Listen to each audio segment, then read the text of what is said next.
We are off to the races. Another 50 tonight, and then tomorrow is the last day of Shiny Month, where we'll be doing 100 to make it an even 3,500.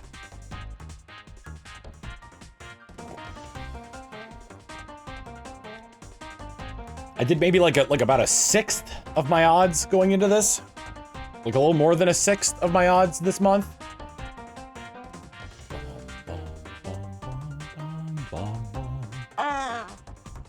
100 bits from Dragonflower saying, here's a random thought I had. Say Nintendo decide to pull a page out of Marvel and make an NCU, Smash Bros. Movies, equal Avengers and the fighters being the focus. They put you in charge of deciding which franchises Smash Ultimate gets movies and which gets TV shows. Which would you make into each? Ooh. I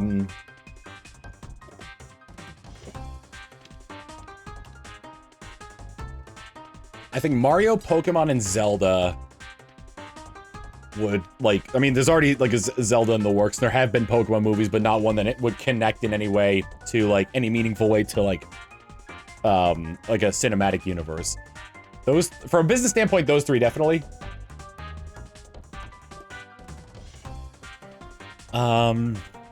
F-Zero. F-Zero should get a movie. Star Fox should get a TV show.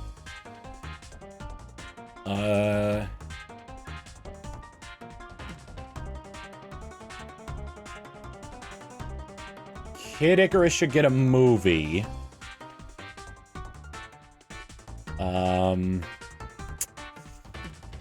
It's actually really tough. Splatoon should get a TV show. Metroid definitely should have a movie. I think a Metroid series would be awful, considering how it would have to be paced.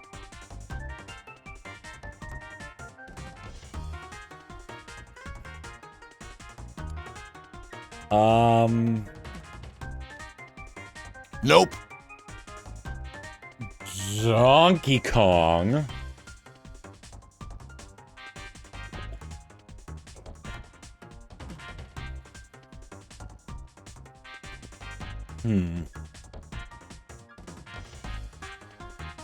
Donkey Kong. Hard to tell with Donkey Kong whether he would get a TV or a TV series or a movie. Fire Emblem would have a series of hour-long specials that focused on that focused on each of the different lords that appear in Smash Bros. One for Marth, one for Ike, one for Corrin, one for Robin and Chrom, one for Byleth.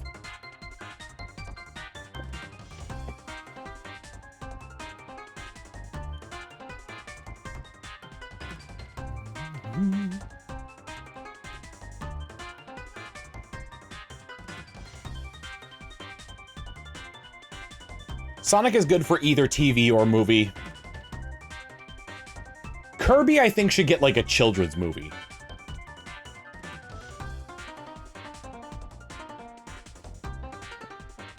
Like, but, like, sort of like in the style of, like, of Bluey, where it's, like, cute and kid-friendly, but adults can enjoy it, too. And the only reason for that is just because of, like, the dark stuff that's in Kirby games.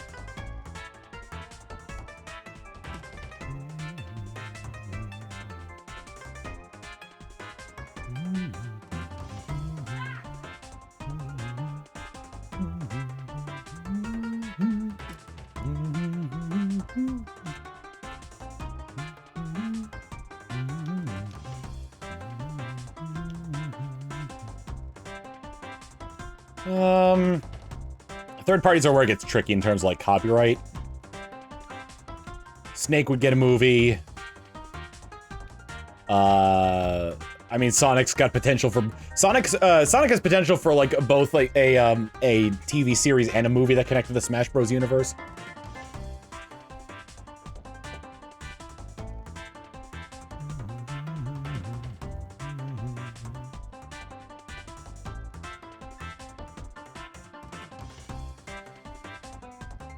Earthbound is like a very whimsical and heartfelt TV series. That doesn't, like, stray away from its dark roots.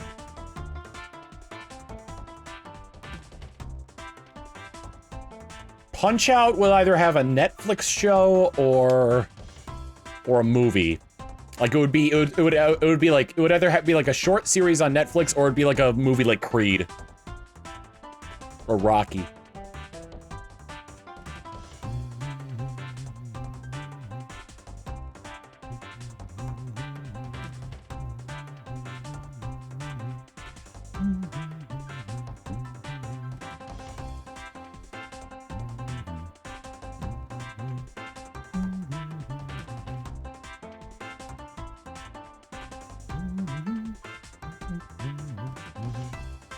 Bowser would be in a sitcom about being a single dad. Oh my god.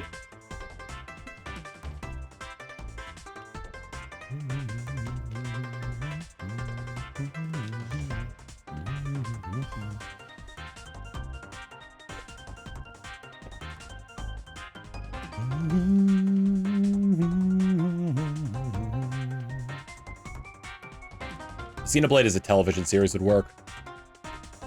Man, this Quagsire is not, like... It's just not, okay?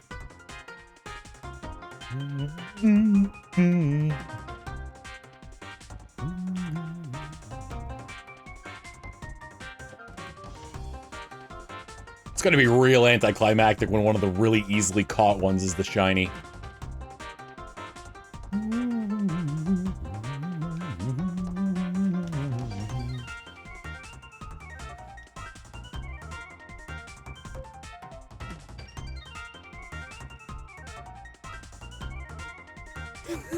What was that? What did I see on there? Someone edit Bowser's Reba.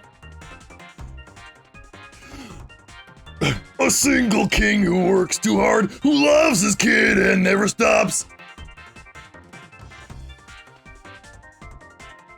Who I am is who I want to be, except for having Peach in my life. I'm a survivor.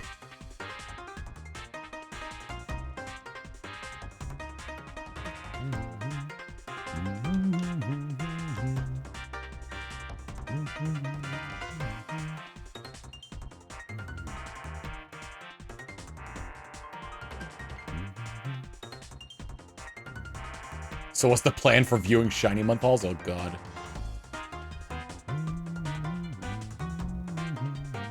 Collage all your catches into one post. That would work out really well. That'd be much easier for me, and I'd appreciate it much. Nope. Dell, however, would not. Reba Mackin Bowser.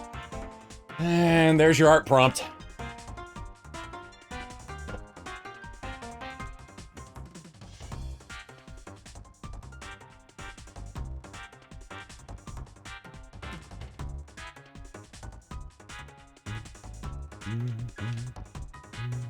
There you go, Reba Mackin Bowser.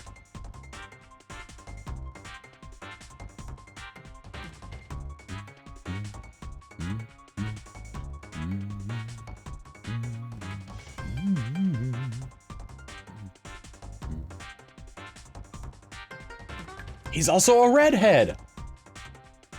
A fiery redhead.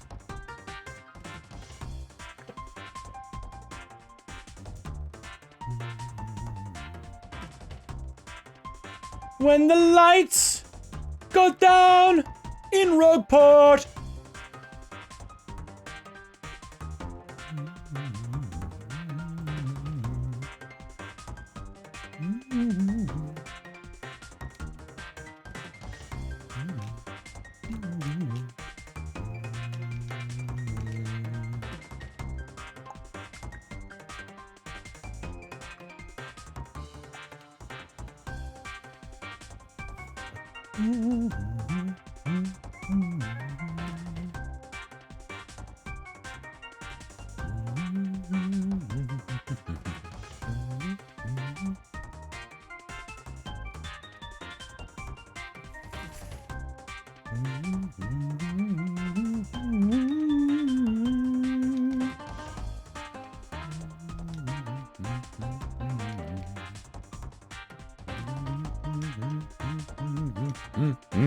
He's a maniac. She's a maniac, maniac, maniac. And she's a goddamn maniac, maniac. A maniac, a maniac, a maniac, a maniac, a maniac.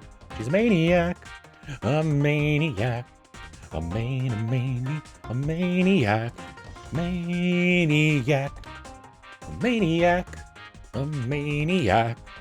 Nope.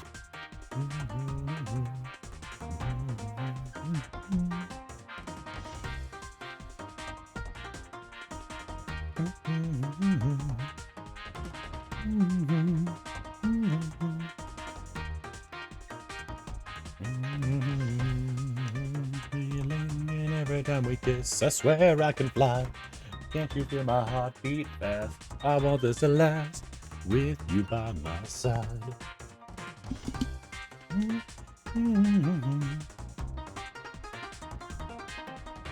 I've been shrimping lately, so I've been trying to get back into the habit of being in a good posture.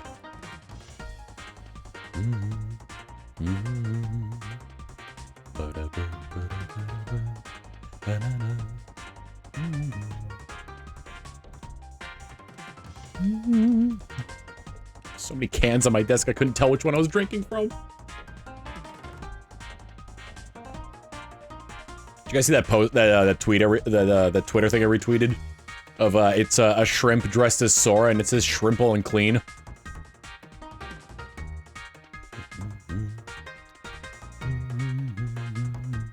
I'm in love, ooh. So, yeah, so funny yesterday when Maho was like, oh, is that your subscriber count? And I'm like, no, that's how many Quagsires I've encountered.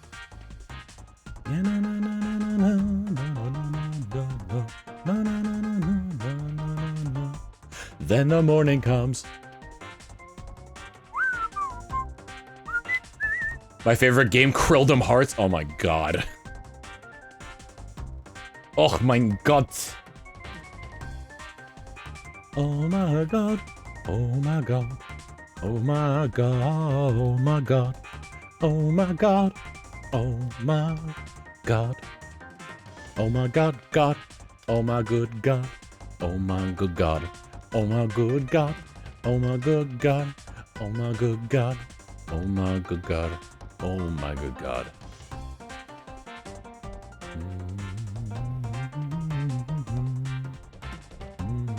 Hi, big guy. Hello. Aw. The big man came to see me. He's a big man. Manatee's lying at the top of the stairs, being a guard dog.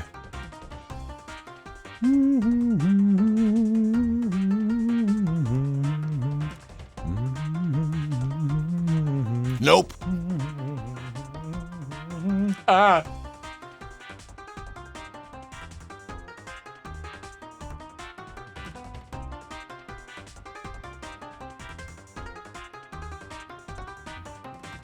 I really need to clean up in my office.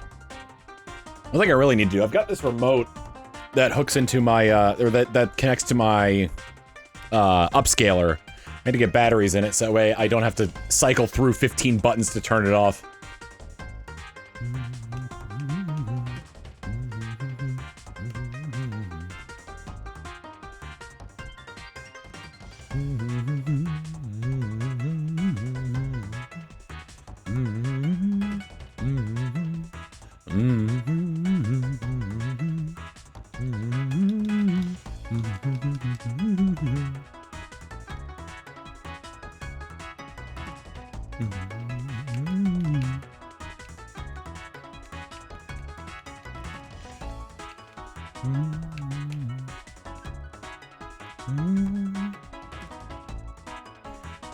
Is Fallout London a mod or is that an official game?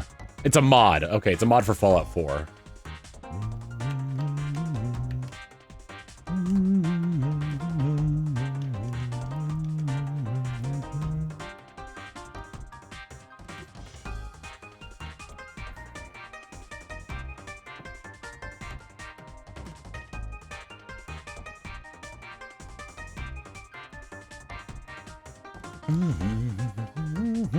What's today? Today's Tuesday.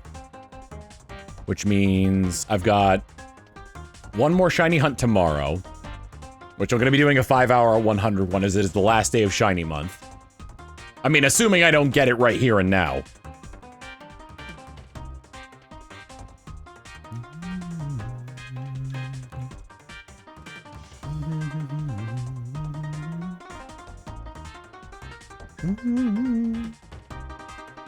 A mod, and someone made a mod of the mod that replaces all mentions of football with soccer.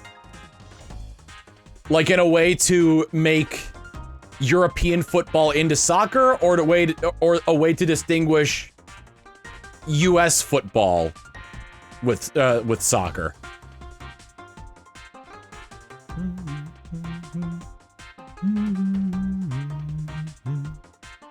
Nope. Well, Del, you don't know.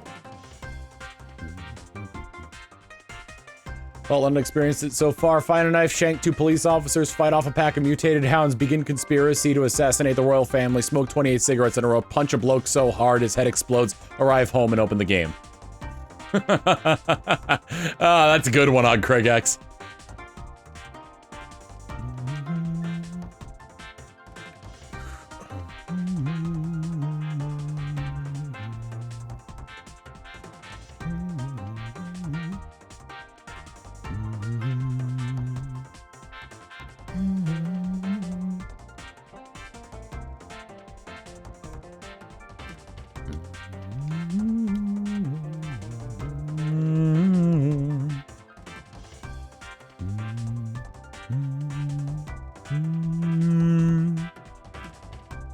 It's the baby! Manatee! Oh no. Are we about to have puppy fights? Oh, we're having puppy fights.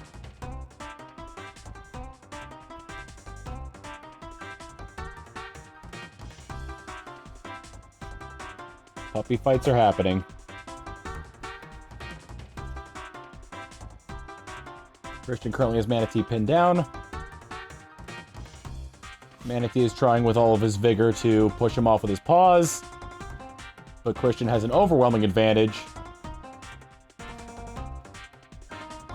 Continues to pin him down.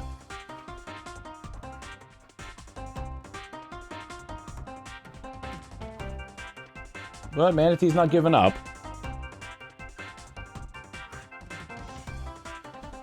You gotta be, hey, big guy, be careful. Oh, we're getting tangled up in the bandana.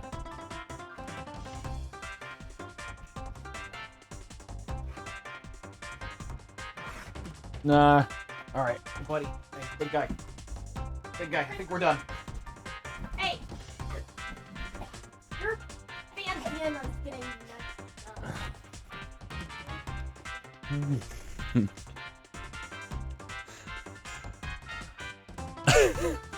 I don't know if y'all heard that, but my roommate was like, Christian, your bandana's getting all messed up. You're naked. No, we're done, Christian. Ow. Ow. Here, Thank you.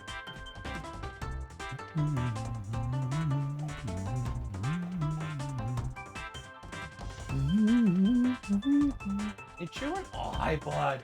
Thank you for kiss. I've been blessed. This is gonna be the one, guys. I've been blessed with puppy kisses.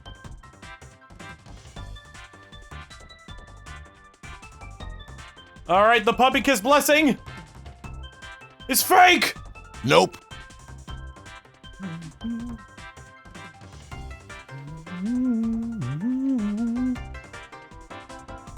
I misread awe in the chat for when I was talking about puppy kisses. I thought it was an E instead of an A. So I thought they just said ew. The legend of puppy kisses is fake.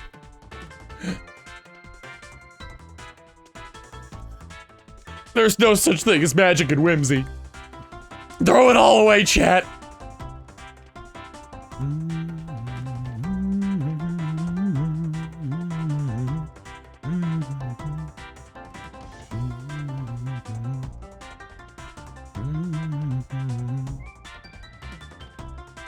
Fake wizard alert! Fake wizard alert! No! I'm real. I'm real.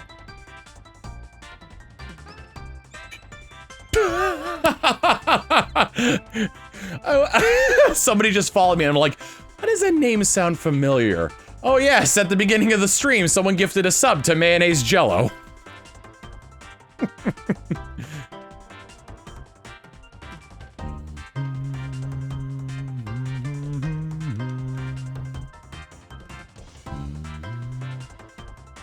Thanks for whoever gave me a gift sub earlier, yep.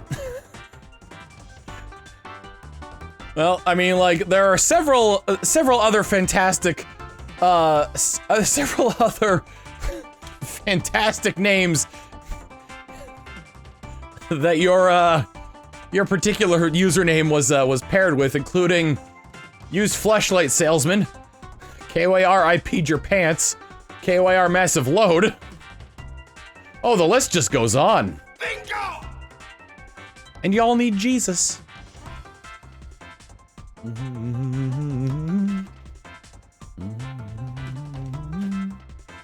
you doing? Is that your turtle? Oh my god!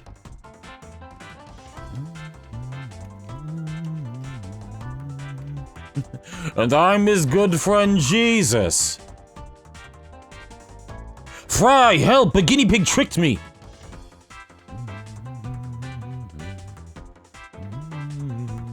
I follow Proton John. Jesus abandoned me a long time ago. Pshaw. Hi. You chewing on your turtle?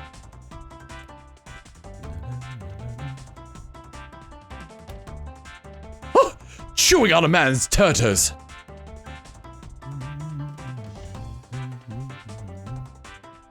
You guys talking about mayonnaise or something? No.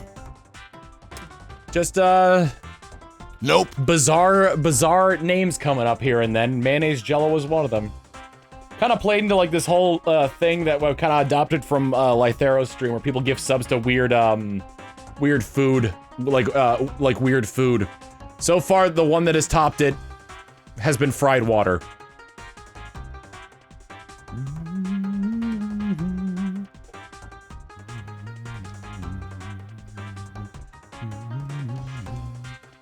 Fried water. Alfred's delivery on that is so good.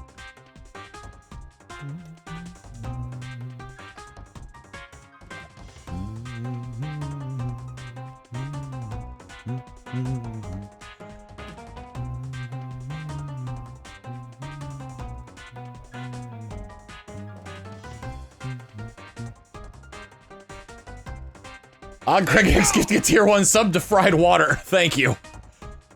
Thank you for gifting a sub to fried water.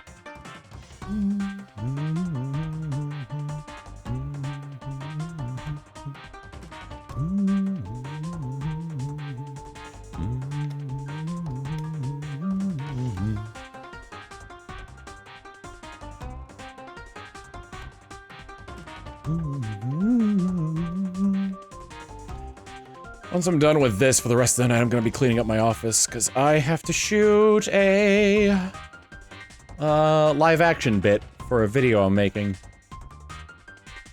It's for my V-Shoujo audition.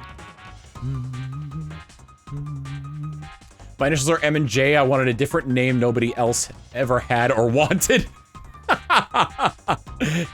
Your creativity knows no bounds. I like my water grilled.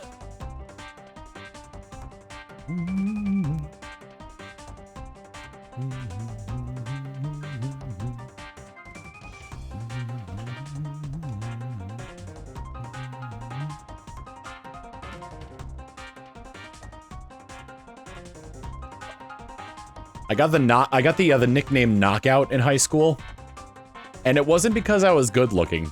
It's because my initials were TCO, and one of my friends was like, "Damn, it's a shame your initials aren't TKO. We could have called you Knockout." So he started calling me Knockout anyway.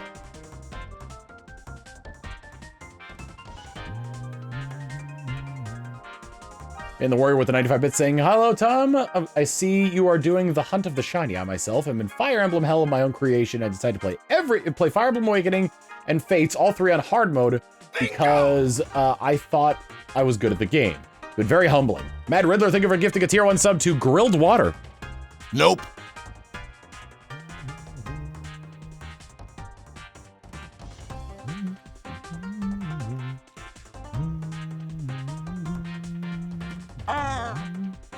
100 bits from Trisman saying, I prefer my soap to be barbecue seasoned.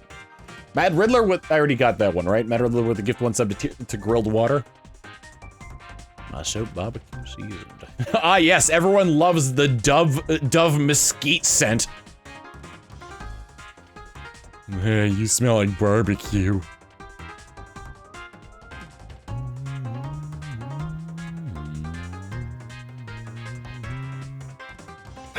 Murmur, thank you for the 29 months of tier 1, and a hype train has started! Let's go! Whoa!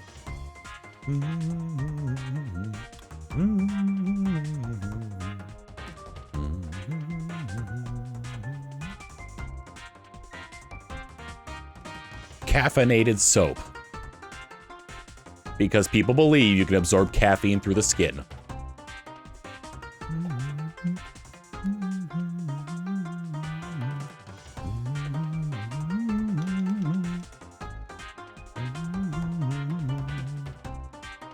Yeah, you know, if you are renewing a sub or cheering bits, tell me what your username origins are.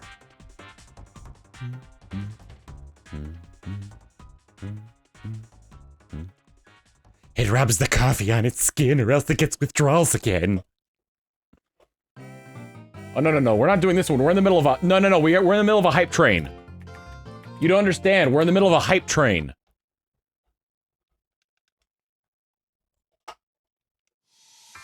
Yeah!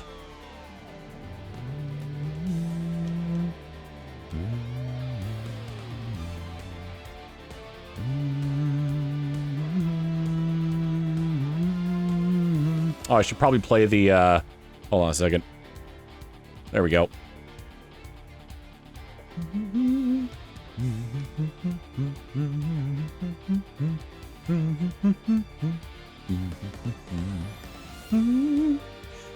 Give us your cash! Bowdibus from Kirkenoff saying, mine was my first name based off of literally nothing. So I thought, pickle crossed with Hasselhoff. Twitch thought I was German due to the Hoff suffix. Nope. And you also gained the issue of whenever people see your username for the first time, they're like, they think it's a play on jerking off. The wonderful side effect of that. Mad Riddler with the 200-bit saying, as a team, I thought, what if the Mad Hatter and the Riddler had a baby? 15 years later, we're still here. Nice. 15-year-old Mad Riddler. Remember for the long time I would read your username wrong as Madridler? Triz on the bit saying, Triz and Tristman, Monas and Pokemon, 55555 because I like the number 5. As simple as that. Jerking off with the 17-bit saying, and the worst part is it took 3 years for people to start viewing it with a soft G. By then it had already set in.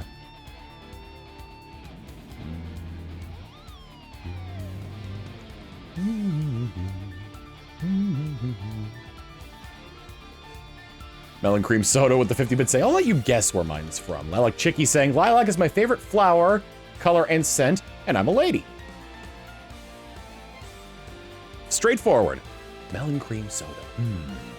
Is it because you like melon cream soda? Betwixt two X's. Death Gift with Underbit saying, my name comes from my own sense of ego over 14-year-old. It is Dean the Gift. I'm in my mid-30s and I just kept it.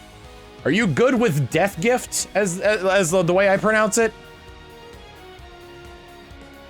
Show me the exit with Underbit saying, mine was from 15 years ago. Being 15 myself, and I was YouTube accounts had random phrases, hence this name. Show me to the exit. Stunt Muppet with Underbit saying, I've been Stunt Muppet on every online platform since LiveJournal in 2006. In reference to a Sesame Street sketch where Richard Belzer guest starred and had to have his Stunt Muppet do all the cop stuff. Oh my god. Bested it with the 62 months tier 1 saying, my username came from the random name generator in Final Fantasy XI for an elven male. Bested it. That's pretty cool. Odd Craig X with the 100-bit saying, I got my name from an Xbox Live suggestion. Was trying to use some other usernames I used elsewhere when it suggested this. Jasper the Crab with 45 bits and said nothing. I assume they meant to say something. Cobalt Soul Fox with 100 bits saying, Cobalt Soul is a subclass of monk Made by Matt Mercer for Critical Role, and foxes are cool. I can dig it. Jasper's is an inside joke from college that just stuck. Dorman Heart 95 with 100 bits saying favorite album from a metal band named Silosis, and the 95 was the year I was born. Rose Dragon Slayer with the 200 bits saying Rose from Super Saiyan Rose, but most places don't use accents in the letters. Dragon Slayer is a reference to Fairy Tale. Neato. Steel Bouncer with the 100 bits saying I kind of stole my dad's email name, which in and of itself was because he used to be a bouncer for a now burnt down Club of the Wood. The only thing I did was replace the wood with steel because steel is a nice sleek metal. Ooh. Nope. And Jepson, thank you for the raid. Thank you for the raid, Josh Jepson. Josh Jepson, thank you for the raid. Murmur with the 300 bits saying mine is from when I misspelled my Guild Wars 2 character's name when I logging into an old TeamSpeak server years ago. Luigi rules, you did win, so yes, you did indeed win. What have you done?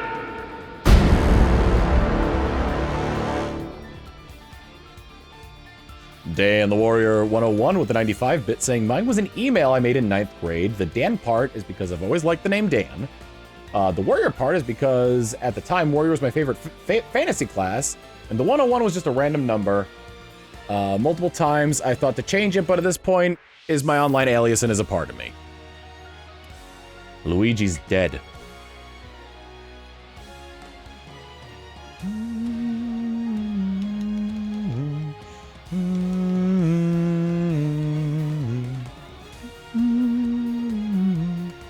Thank you for all the cheers, by the way. Cheers for the cheers. As you coming from Josh's stream, I'm Shiny Hunting Quagsire, and we're and people are cheering bits at me, telling me the origins of their username. Falcon Mouse. Rational Soup with 1,000 bits. Put baby into I assume you meant to type something else. Very soft and comfort.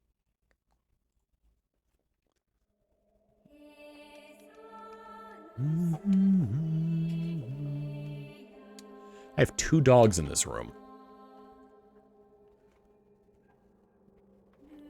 The reason I'm only going from people cheering bits is because I don't want to get bombarded with them and not be able to read all of them. Bingo! King Monty with the gifted tier 1 sub to my last name. I'm assuming that is your explanation for your username. Bella Bunny, thank you for the raid. That's funny. Future shite. 100 bits from Damon Contamaro saying Damon was a name I gave to Jeff in Earthbound. Hold on one sec. And since stuck with me, Katumaru was, being the Japanese name generator, what sounded like it descended from a deity name. Plus, since I'm trying to be a VTuber, it's a fitting name. Nice. Rational Soup with the 250 bits, 51 bits saying, just trying to give you some hype bits. Oh, thank you. Get the boop in there for the Bella Bunny. 100 bits from C. Miller 203390 saying, my username origin is so boring. My first initials, last name, my old high school lunch number that I remember. That's, you know what? It's not an interesting story, but it's an interesting name, you know? It's just like finding out the origin doesn't like diminish the name, you know?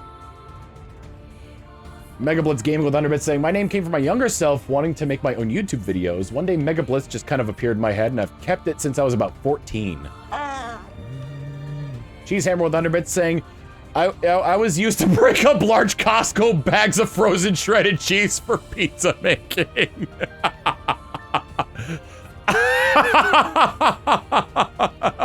Well played, sir. Well played. TJ Koopa 0 with 100 bits saying I had a different username back before like 2016. But it was one of those early 2000s edgy names, so I changed it to something that rolled off the tongue. My initials and Koopa, and I did have 3018 in front of it, but I changed it to make it less of a mouthful. Nice, nice. Cheesehammer wins. Insomniac Matt saying, I'm a night person and my name is Matt, one of the most common names in North America. That one rolls off the tongue. It has the same, like, insomniac Matt, you know? It feels good to say.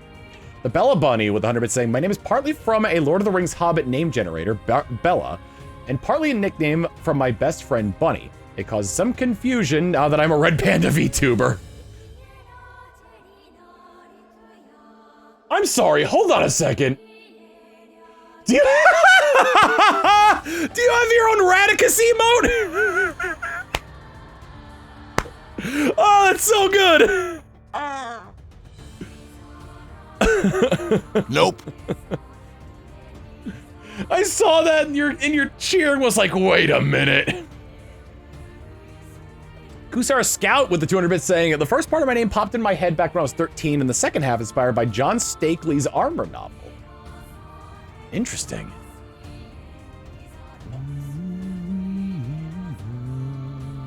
That's so good. I have to get a Radicus emote made. One still one, and one, and like at least one animated one, because you know how like, some people have the animated emote where it's like the person sort of like hopping into frame?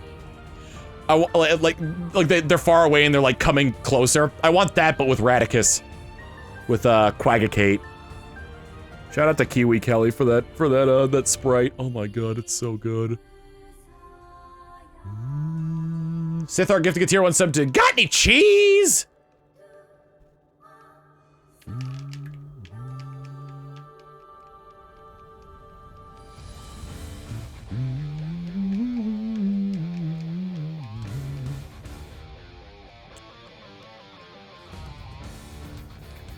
Radicus with the skink hopping animation? That'd be hard to do. At least by myself, anyway. But I think, like, Liam 6 has one, where it's like if anyone subscribed to Liam 6, could you post the emote I'm thinking of? Because it's the one where it's the furret hopping into frame. Yes, that one! Liam Arrive. Skeleton Prime 655 saying, I just like the boss Skeleton Prime from Terraria, one of my favorite games, and the number means nothing. Well, damn, dude. Goldmember PB with the 100 bits saying, I got my username back in 2006 when my friend came up with it for a RuneScape account. I've used it ever since and has no relation to the Austin Powers movie. I was actually more focused on the PB part. Because I figured like maybe you were a speedrunner. And it was like your way to psych yourself up into getting personal best. Trisman with 100 bits saying, now I want a song about Radicus in line with the duck song. Well, Radicus came to the cheese stand and he said to the lemonade stand and he said to the man running the stand, hey friend, got any cheese? PB's your initials, ah.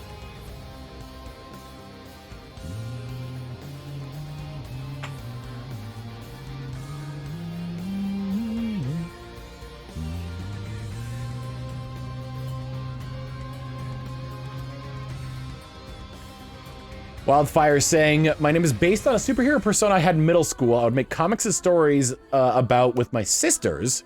1 second. Nope. He's like if Danny Phantom had pyrokinesis. 972 was the code number of a failed female Danny Phantom clone who was my character's girlfriend. Very cringy, but it stuck with me. Nice.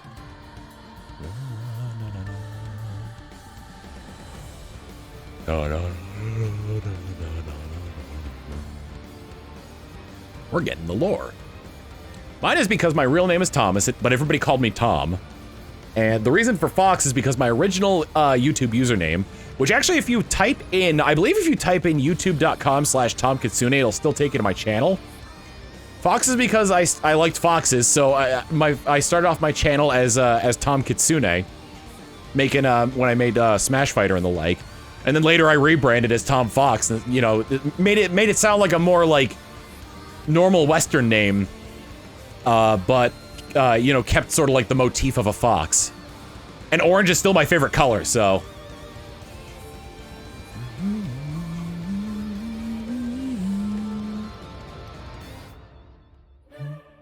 Hey, you didn't cheer bits or sub, Tom. You fucking.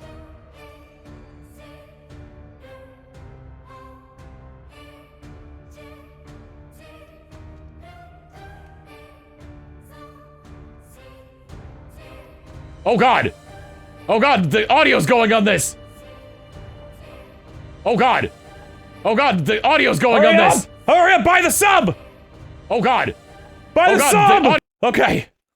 Bingo! There we go. Yeah, that's the origin of my username. Whoa! Christian! Christian! Bingo!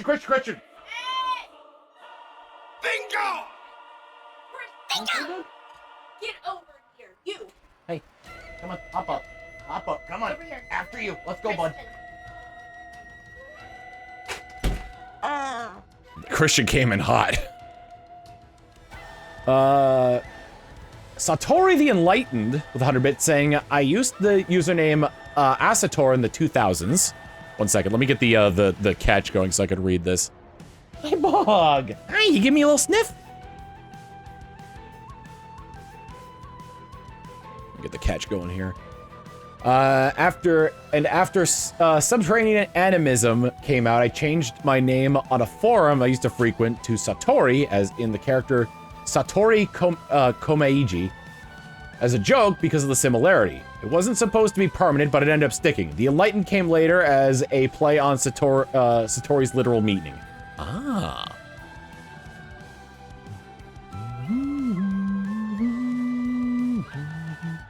I'm loving the lore. Thank you all so much for sharing it with me. How you doing? You gonna chew on a bone? Good boy. Nope. I hope he has fun on the road trip I'm taking in August. I'm gonna try and figure out a way where I can, I mean, like, you know, pretty big if here, but I would like to stream from the road. So, ideally what would happen is I would have somebody on commentary with me to sort of like read out chat so I could like, you know, keep talking. Plus it'd keep me like active. Chrism Phoenix, thank you for the gifted sub. And there shined the shiny Hero 30.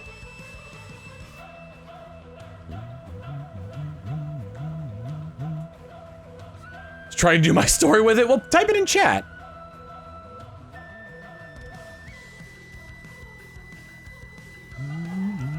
Safe to stream and drive. I'm paying it to, so that's why I want somebody like with me on call to be able to like sort of tell me stuff that's happening.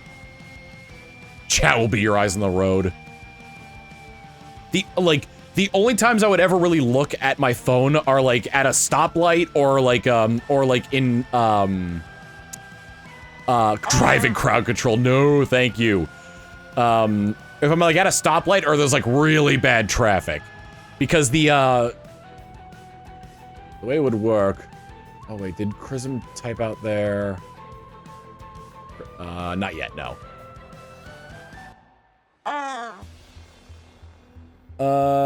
Crystal, I'm waiting for Chrism to type theirs out.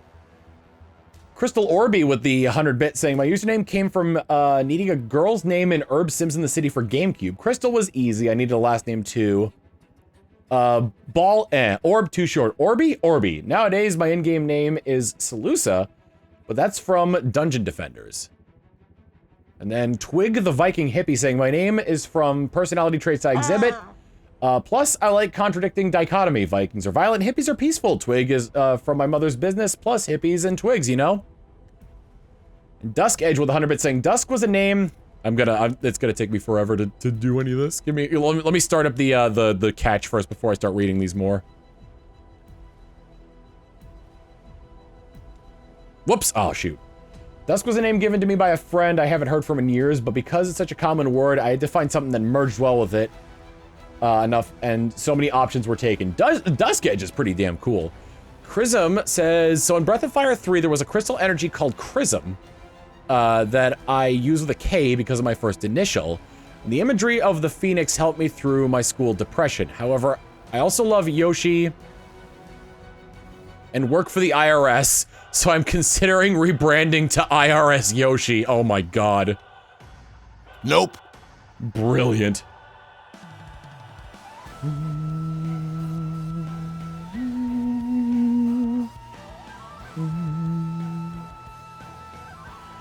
What the fuck? Wait, what?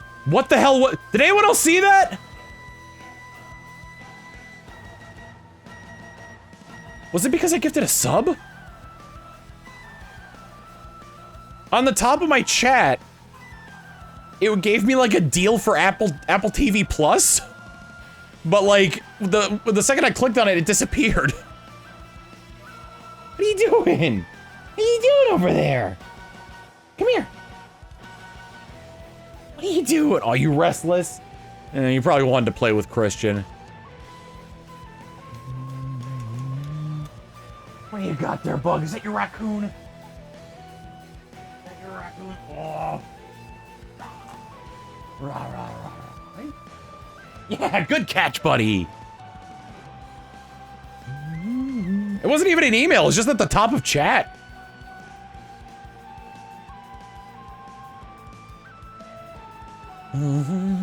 How long am I going for? Until 3,400. So 36 away.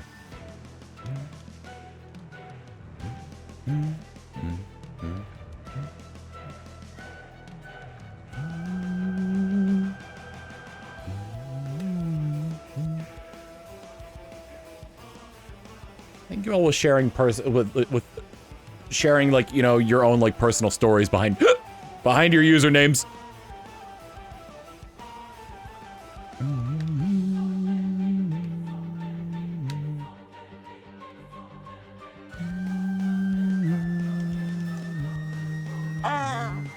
Skeleton Brian with 100 bits saying, for my extra credit, my Final Fantasy 14 character's name was OSHA Violations. I shouldn't really need to explain that one. Bravo! My name is OSHA. OSHA Violations. Bubblegum Cow with 100 bits saying, my name came from mashing up Bubblegum Crisis and Superman's Kryptonian name. Bubblegum Cal. You doing alright? You lying on your side?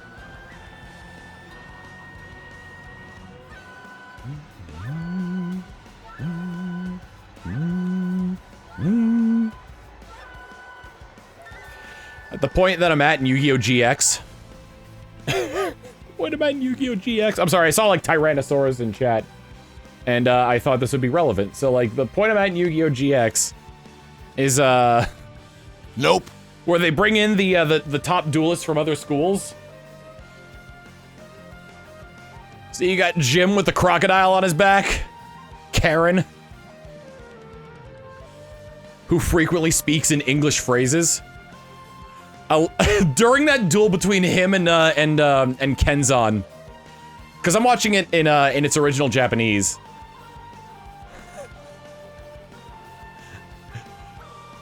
Like, there's two instances where, like, Kenzan surprises, I think his name is Jim Cook or something like that. Surprises him. And because he's like straight up from Australia. No, Jim speaks in Japanese. Because like he's from Australia and like he speaks in like some English stuff. It'll be like, you know, oh, you know, I'm like Kenzan's like, oh, I'm playing this dinosaur card. And Jim, instead of saying none, he goes, what?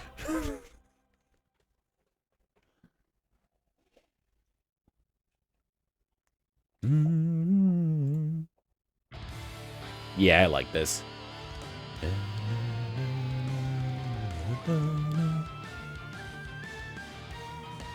What? Stone Cold Jim Austin. 'Cause Stone Cold said so. God, that that recorded bit was so good.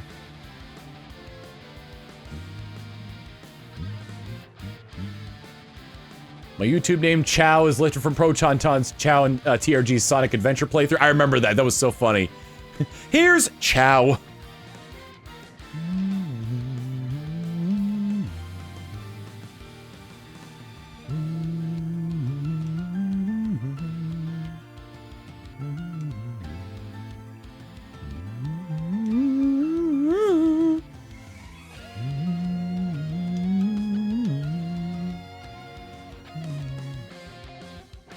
Thank you for the loving people. Oh my god, you did it!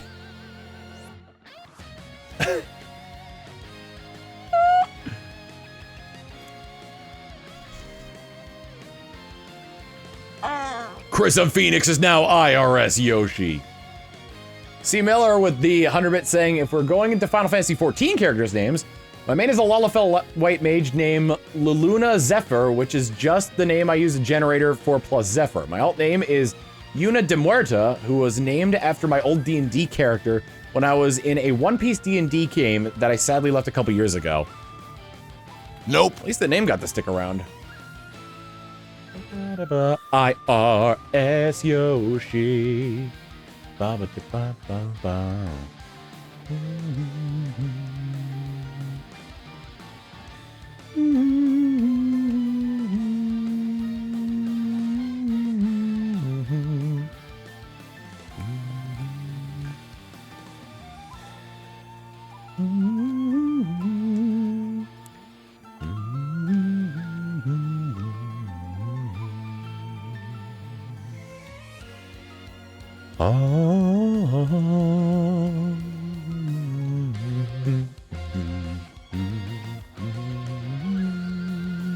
Radicus should always have a switchblade on hand. I just saw that from before.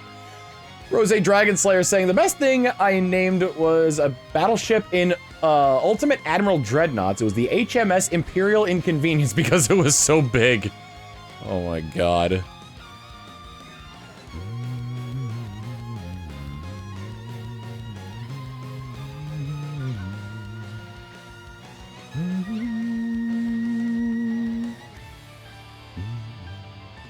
Final Fantasy XIV's name is Kazuka Himura, and Kaz is basically my OC that I take everywhere. Tom, for reference, this is the name, the same OC that I mentioned several streams ago, having the less common body type that people got angry about in another Discord. Oh my goodness.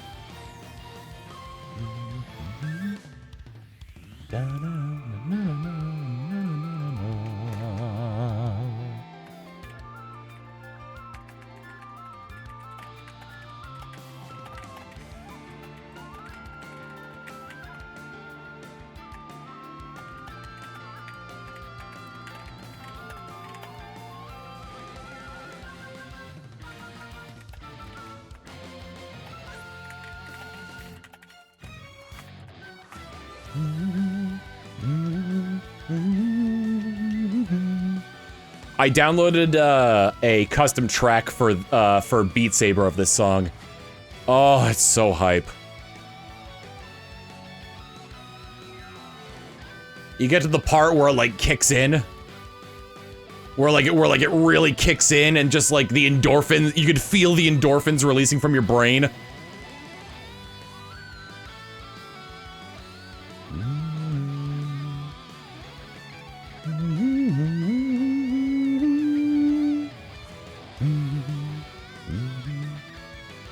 Hop it off for anyone reading this message. My FF14 character is a Mikote. All shall kneel before OSHA violations, the cat girl. Nope.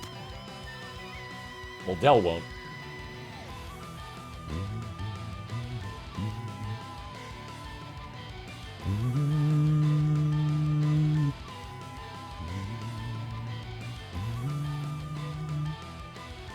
My way old Neopet's username was Baby Moon because my childhood nickname was Moon because I have a crescent-shaped birthmark on my face.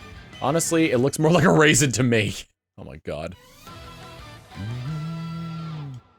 I play as a male. I haven't played Final Fantasy in a while. I'm like level 30-something.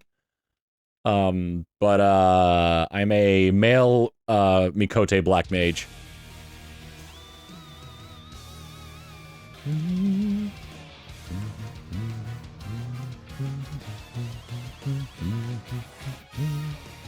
Give me Rooftop Run Act 2.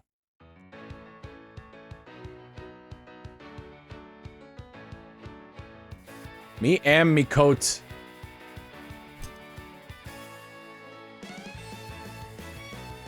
Oh, me am Mikote Black Mage, okay.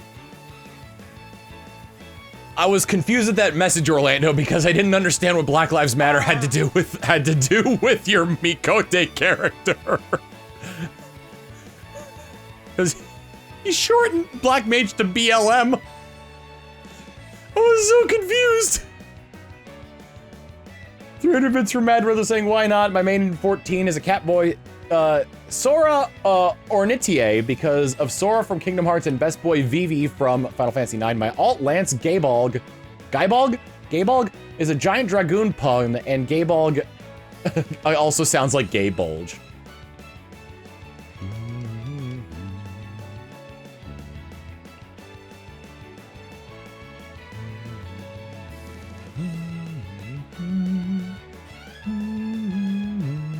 Like, that's the official in-game abbreviation.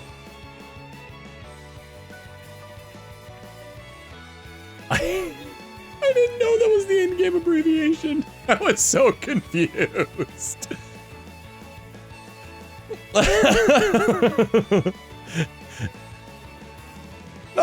Listen, nothing wrong with being a symbol for equality, but like, but being like, I'm Mikote, Black Lives Matter. It's just like, I feel like those are two very different statements.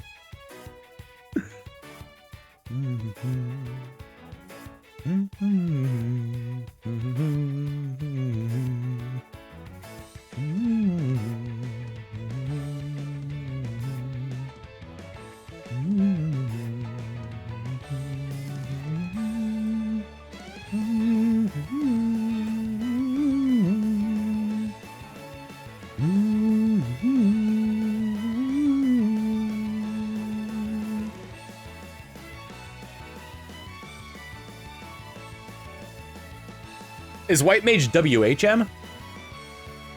Nope.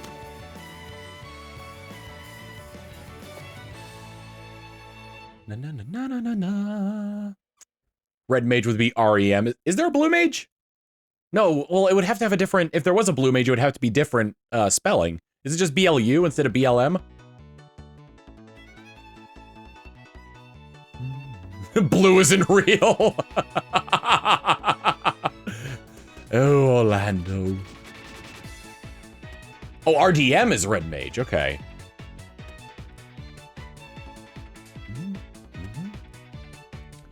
Well, now I just want to make a character that's a Blue Mage just as a TF2 reference.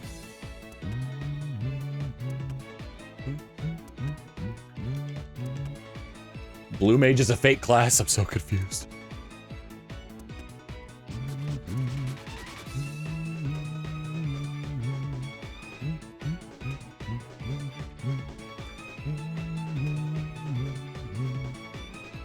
Blue is side content.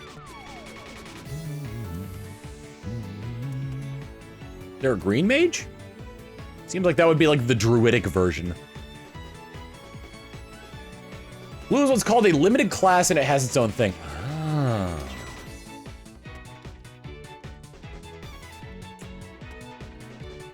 You know what my first introduction to like quote unquote blue mage and blue magic was?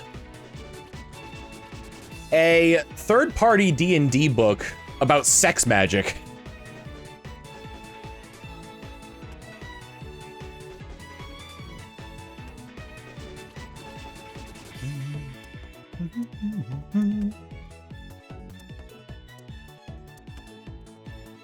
Because what is it, like blue was was like a term used to describe like people who are like raunchier. Like this is like a really old, this is like a 50s saying kind of thing. The only spell I remember from that is an illusion spell that made the user's wingdang doodle look like the most look like the grandest and most like impressive wingdang doodle ever. And he only got found out because an ogre saw it and compared it to a redwood tree.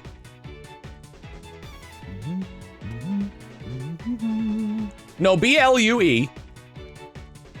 Nope. 100 bits from Casper Stone Nature saying, Casper's from Casper von Berglas in Fire Emblem Three Houses. Stone Nature is from a random name generation from a middle school RuneScape account. Combined is my persona name. Nice! Blue films, yeah. Am I blue? Am I blue? Ain't these tears in my eyes telling you? There's another bit saying, tell us, Tom, what would the powers of a beige mage have? It would be like very, what's the word I'm looking for? Very mundane magics. A lot of mage hand, a lot of like mage hand variants to be able to do like lifting tasks. A spell that acts as a photocopy or a spell that acts as whiteout. A spell that acts as like a magic stapler that adheres paper to each other. A spell that works as a calculator. There's also like some darker sides to it as well. An illusion spell that makes your sales numbers look better than they actually are.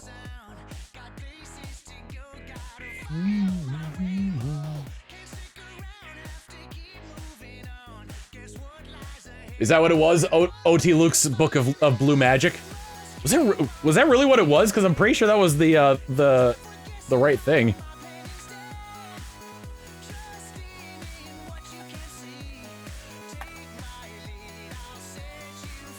Oh my god, there, wait, I think I found it.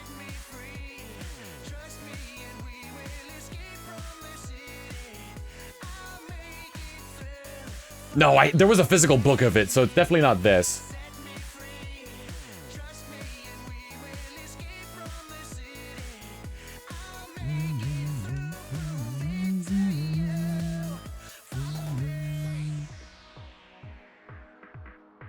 Maybe it is. This is truly the book we can never print ever. It's just too full of naughtiness and innuendo to appear on the shelves of your local retail store. As such, this installment of the Encyclopedia Arcane Nymphology is only available from RPG.now, where you must be old enough to possess a credit card in order to purchase it. If you're easily offended by humor or sexual nature, do not buy this book. It will offend, we promise. I'm assuming it's out of print. I think it was. Nope. Yeah, I think it was. I think the book was Nymphology Blue Magic. When was that posted? 2003. That makes sense. Yeah, that was. I mean, like that's way before like. That's way before I started playing D&D. I played D&D when I was 18.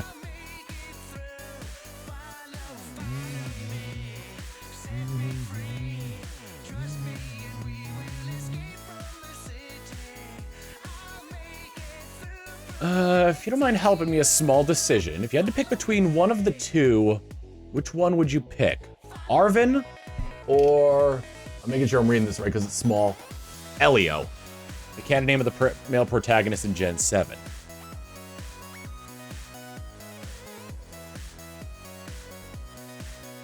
Elio is a very interesting name, I'd say. I like Elio.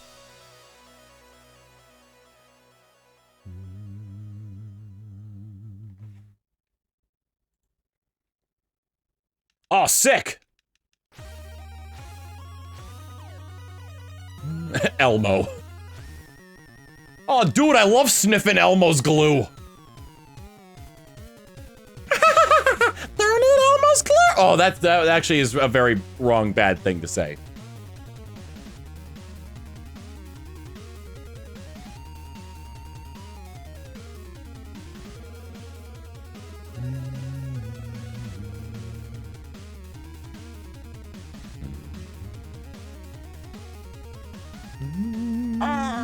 Sapphire Becca with 100 bits saying, joining on the username lore, lol, mine is my birthstone, plus my name, which is pretty basic. But going a bit deeper into my persona mascot, Sappy, is not only the short name of Sapphire, but also based on her honey color fur, and more so, her and me being prone to emotion.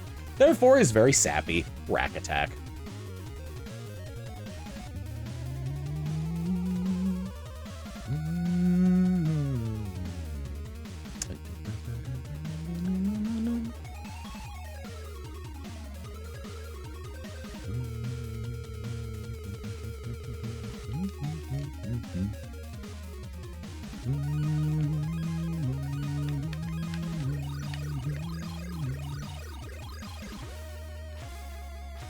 That was the plush you saw at Mag before time. Yes, I remember that. It was very well made.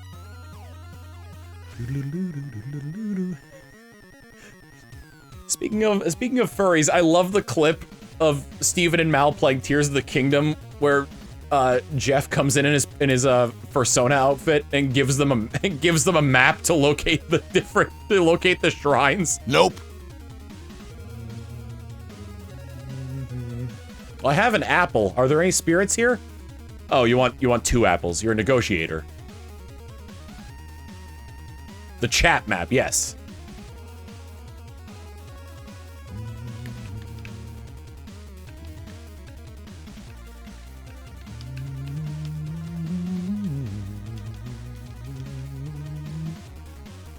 I still find it funny how severely, like,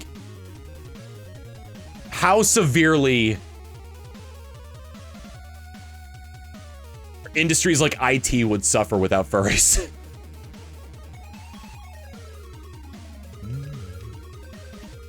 Share my username. My current username is based on my main character in Wizard 101. Ah! You did get 2 apples for it, yeah.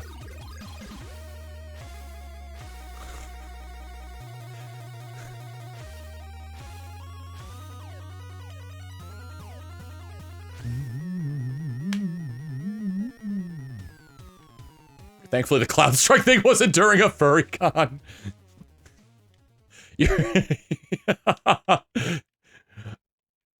Gigantic furry con happens that like almost every furry is going to, and it's like, you guys are just gonna have to deal. If anything's wrong, just turn it off and turn it back on again.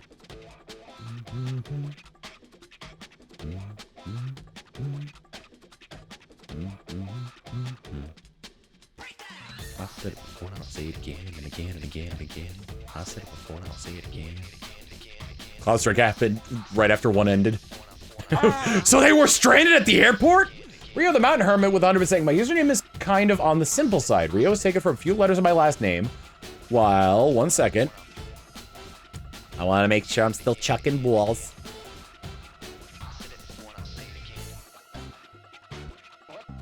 The Mountain Hermit part is because I live alone in one of the mountain states. Simple title for a simple man watching a simple wizard hunting for a not-so-simple quag.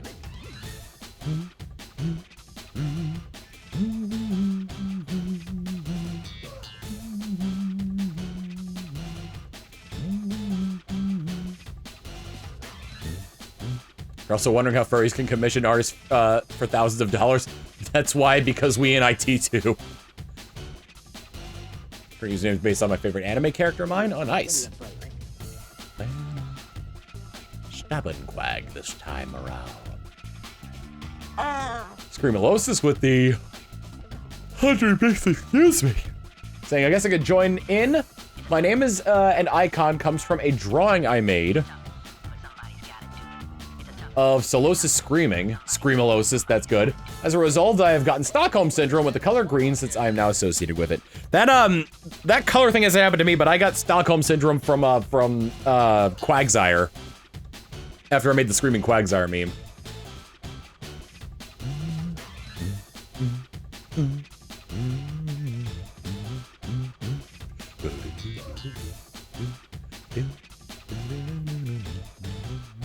Give me a break, give me a break.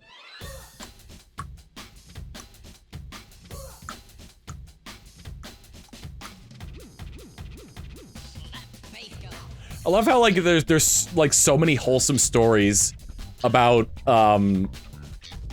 like furries hiring artists when it's like they're kind of like, because there's like countless stories of like artists who are kind of like down on their luck, and then when they like and there's like there really shouldn't be, but there's kind of like this stigma with furries, I guess, and when they sort of like drop their like nope, like essentially relent and draw furry art, they realize just how like cool and friendly furries are.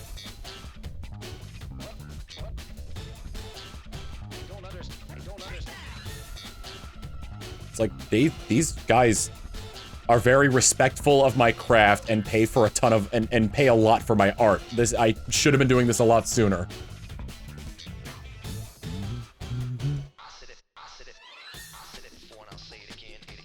Try any other monster tamer other than Pokemon, just curious. Yes, I love the Monster Rancher series.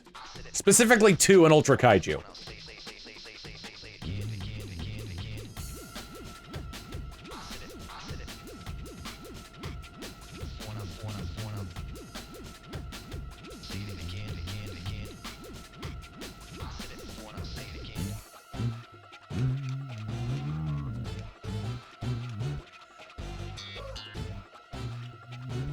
It was a running gag amongst my friends in college that if we can't get into the animation industry, we'll become furry artists. 1 out of the 5 so far has done that. Jasper, is that you?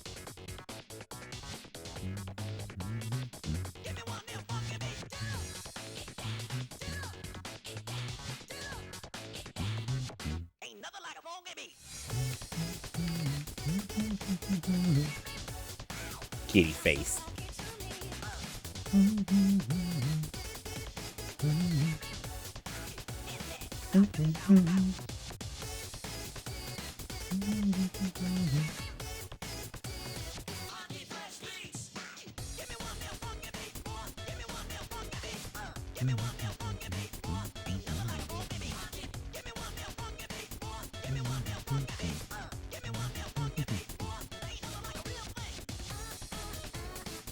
I've been seeing a lot of Jasper's art show up on my feed of the Buff Boys. It's good art. Jasper to me has always been the Bizzard the Wizard guy.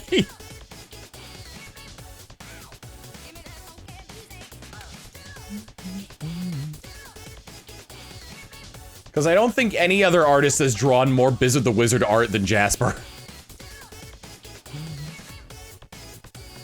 Funky fresh beats. He's on hiatus for now. Yeah, I figure. Nope. I imagine you want to have a little bit more creative freedom than just drawing the same wizard man over and over again. Bizzard Wizard and the Drop D Cube Blizzard. Oh my god damn it! That didn't connect with me until I read it out loud.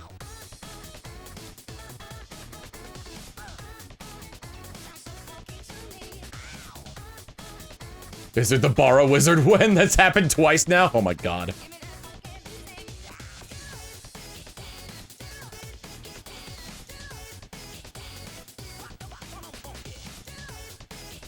Does Kaiser Neko still wear the black hat with the red plastic letters on it that say Bara?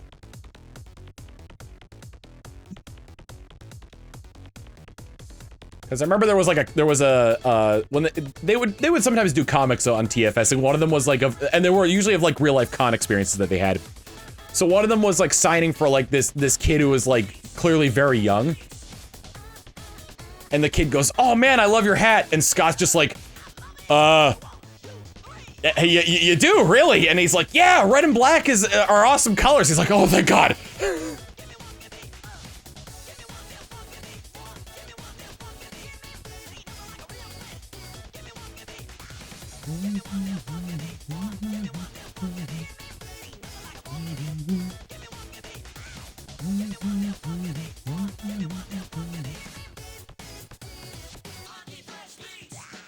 Can't get over the Macho Land ad they did recently. Which video was that in? Funky fresh beats, funky fresh beats. I went up to get dinner the other day with Manatee.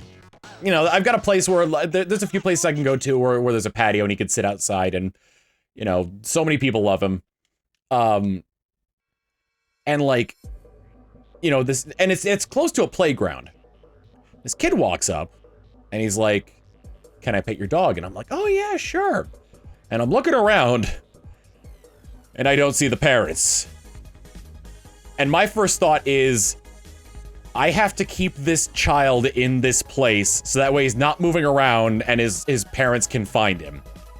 So I was just like answering his questions about the dog and like letting him pet Manatee and being like, "Oh," and like, you know, I ordered a little bit of food for Manatee as well. So, "Oh, you want to see him do tricks?" So I was just showing him like the you know, paw and like grab and like a bunch of the other tricks. And the like 5 minutes later, the mother came up and she's like, "I am so sorry." And it's like, it's fine. Like, I figured you were looking for him. I figured it'd be easier if I just kept him in one place.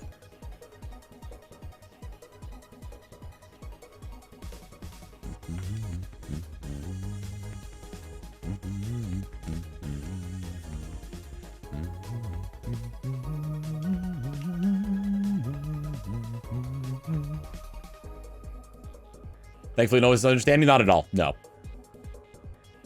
Because I was like showing him the tricks of my dog, and I would like turn back to eat my own food, and he would just like he would continue to pet the dog. what the mother say afterwards? She was just like, grateful like that he was like okay, and like nothing had happened. And she's just like, no, he just came up and asked to pet my dog, and I let him, and I figured it would be better for you to find him if he wasn't moving around. So, and she was like, well, you know, thank you, and like, you know, started like moving him away, and she's like, you know, say thank you for letting him pet your dog. And he's like, oh, thank you. I was like, you're very welcome. And then I went back to eating my food. It was a very sweet interaction, but you know, lost child. Lost child is like to me, I'm just like I don't know how to deal with kids. What the hell do I do?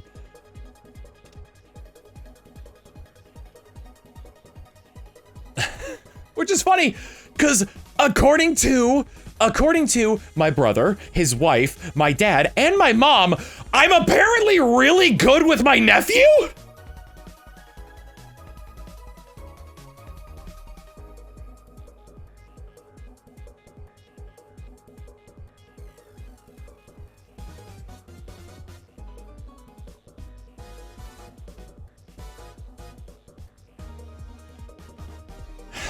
And you know what the worst part is?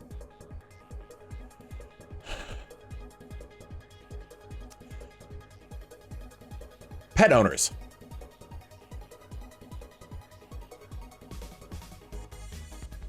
There is so much more crossover than you think between talking to your pets, specifically like your dog, and talking to a very young child. Nope. There is so much crossover there.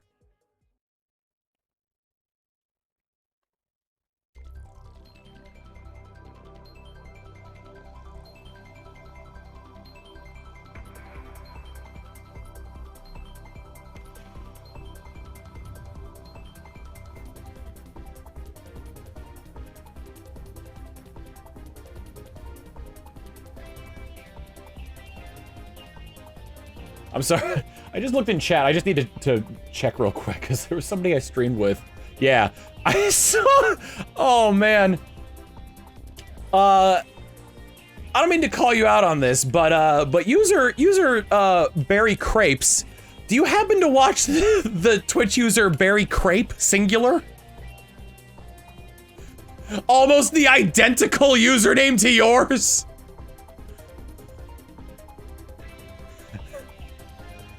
That confused me so much, because I saw your name and was like, huh, I wonder if that's Barry watching my stream. I've been gifted a sub to them a lot, yeah? I was very confused.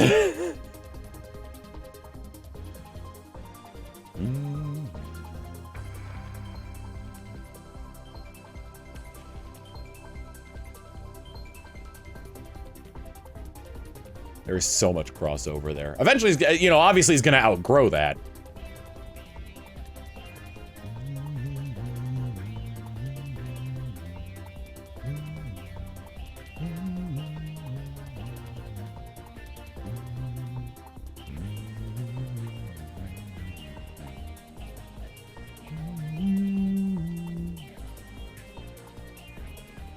My kid will say he is my pet, minion, or better version of dad. Oh my god.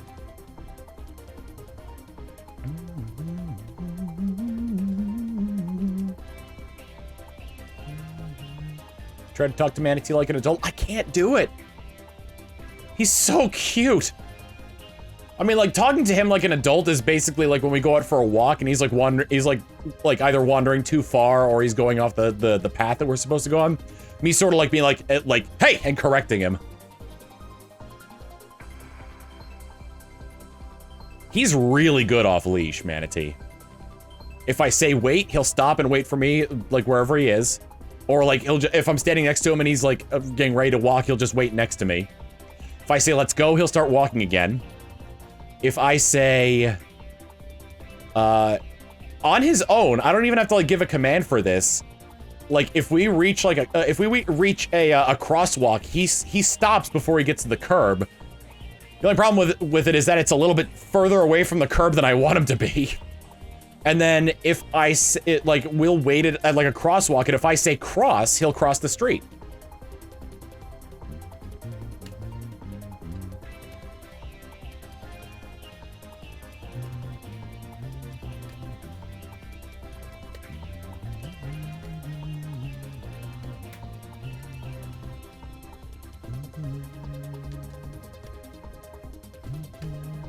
If you ever start a family, watch out when they become better than you in video games. My kid says he's better at me because he constantly performs better than I do at our local Pokemon TCG tournaments. Hashtag proud parent. Are you guys in this? Are you guys in the same division for that? Nope. Well, Del, you don't know. You don't play Pokemon.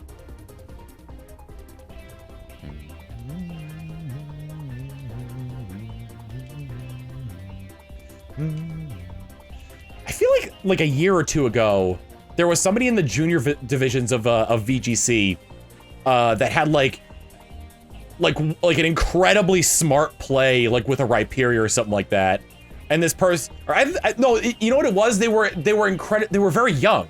They were like one of the youngest champions to ever come out of the juniors division. Pokemon TCG is a juniors, seniors, and masters division. Okay. I can't remember how old the girl was. She was like under 10, I think. Does anyone know who I'm talking about? I think she was like 8 and the other finalist was 12. I think this is during Sword and Shield era as well. Yeah, because it must have been, I think she was like 7. I want to watch that final again because that was really good.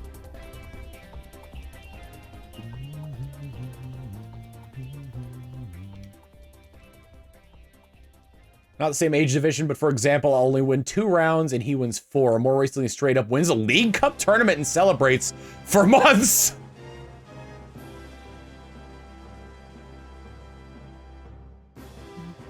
The interview afterwards was so cute.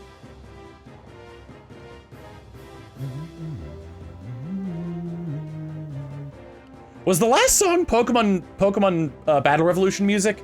Because I just realized we're on versus Mysterial, and I wasn't paying attention to what we were listening to, but I was very much humming along with it.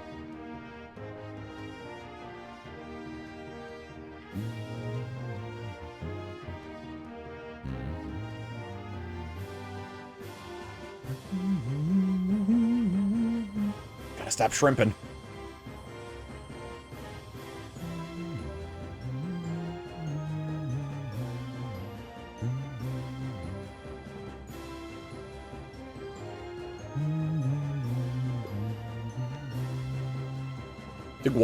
We did Waterfall Gateway. There were 2 songs before this that were from Pokemon Battle Revolution I didn't notice. I didn't even realize we made the switch from Nope. From Jet Set Radio music to this.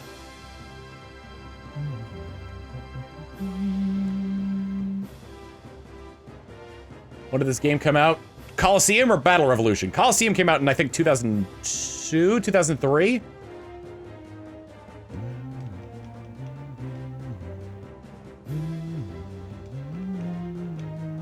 2004.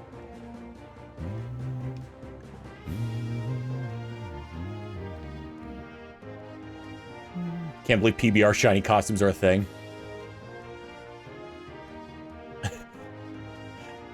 I love when things share abbreviations because it just makes for some really funny like miscommunications. Also some horrible ones. But I see PBR and it's like I know those as both because I went to college and lived in the dorms. I know PBR is both Pokemon Battle Revolution and Pabst Blue Ribbon. But the horrible results could be like, oh, LOL means lots of love. Heard your mom died, lol.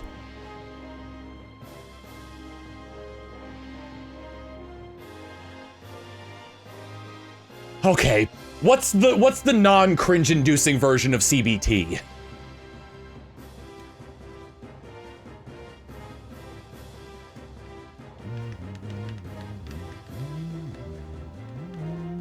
Cognitive behavioral therapy. Good lord. I like the acronym we came up for space-time distortions.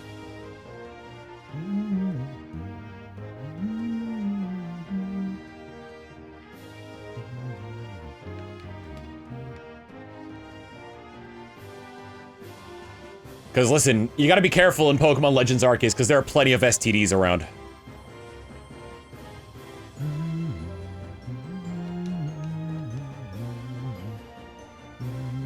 Hi, Bug. Once I reach 3380, I'm gonna take a break so I can let Manatee out.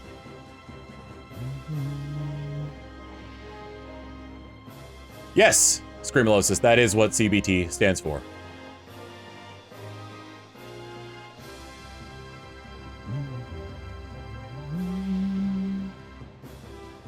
Ever played Legends Arceus? The joke is lost for me.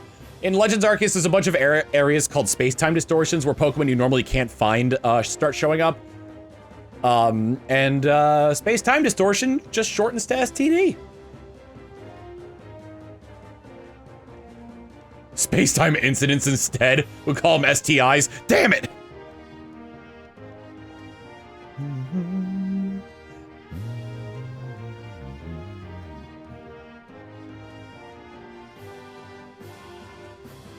At my cousin's wedding that I went to a few weeks ago, their guest book was also a Polaroid photo booth. So basically, like, you'd take the Polaroid and then you'd stick it into, like, the book, and then under the Polaroid, you'd write a note for the bride and groom. I wrote, Nope. if I begin to disappear from this Polaroid, I need you to go back in time and make sure my parents meet.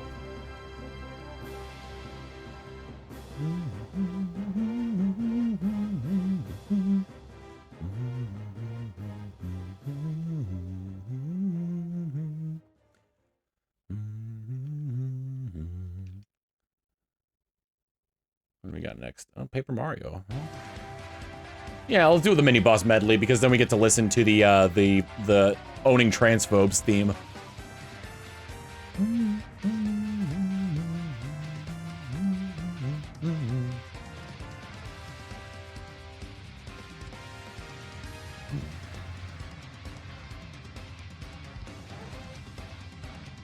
Wait, the what? You'll hear it.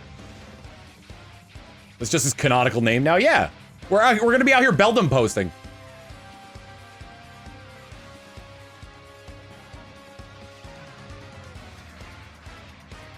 Still love that animation, where a cute animation of Vivian playing the trans accordion.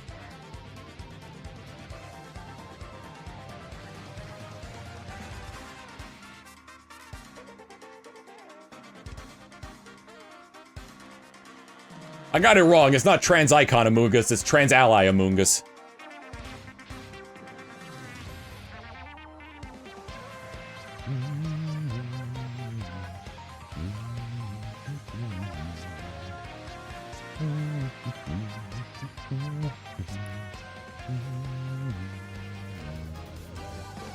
Here it is!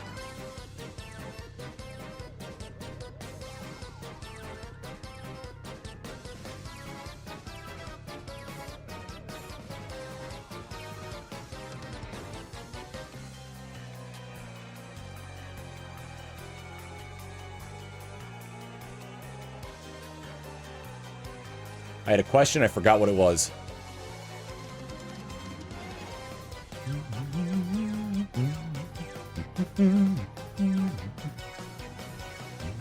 Oh, is there a hard counter to Amoongus in Gen 9? At least in VGC? I imagine in singles it's a lot easier to take out Amoongus.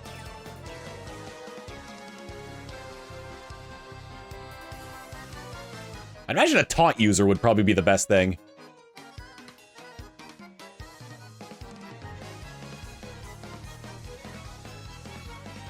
Nope.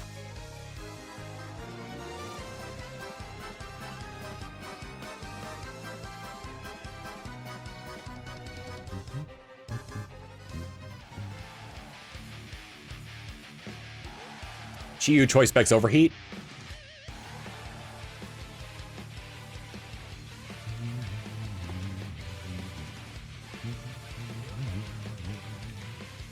The Yu-Gi-Oh! TCG is starting to take the older formats more seriously.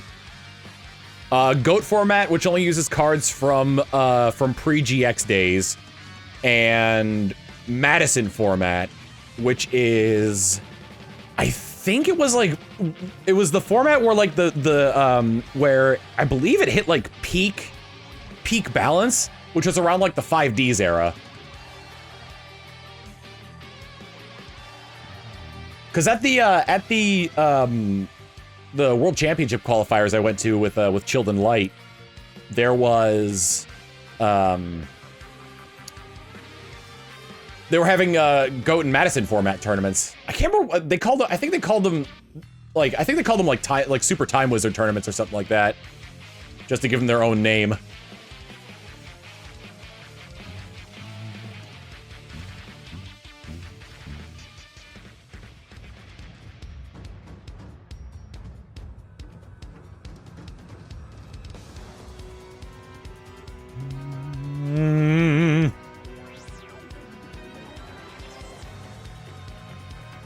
What's a move you give a Pokemon it should not have for a balanced reason, but you think it'd be really funny?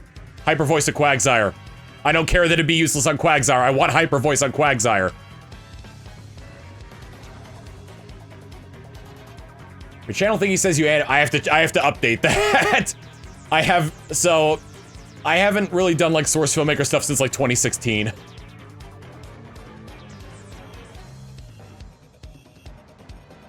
In China, there's an entire Duel Links server dedicated to OG formats.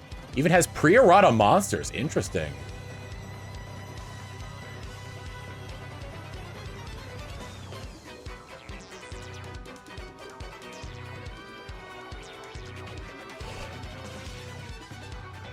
Honestly, the video games are probably the best way to go about learning modern Yu-Gi-Oh!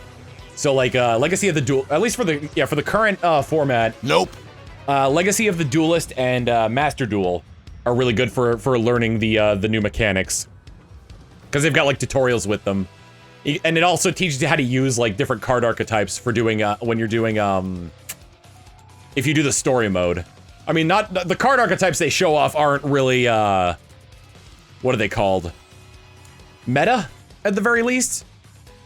But I got kind of like the Karen from Gen 2 Pokemon attitude towards it. Use a deck that you'll have fun with.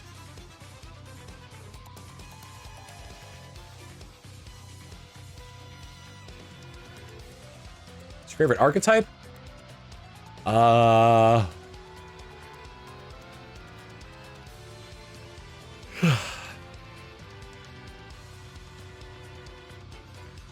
Ojama. I like the A to Z Arm Dragon Ojama combination. I just wish they were a little bit more cohesive. Such a good boy, you know that?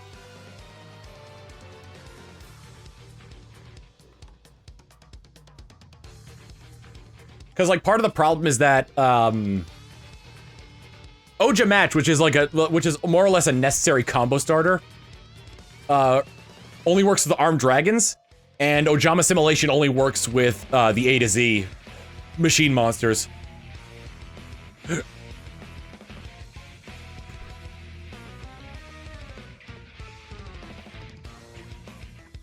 you say you're gonna take Manatee out when you hit 3380? Yeah, I should probably do that. I'll do that after I catch this one. I just got really, like, really held up in conversation here.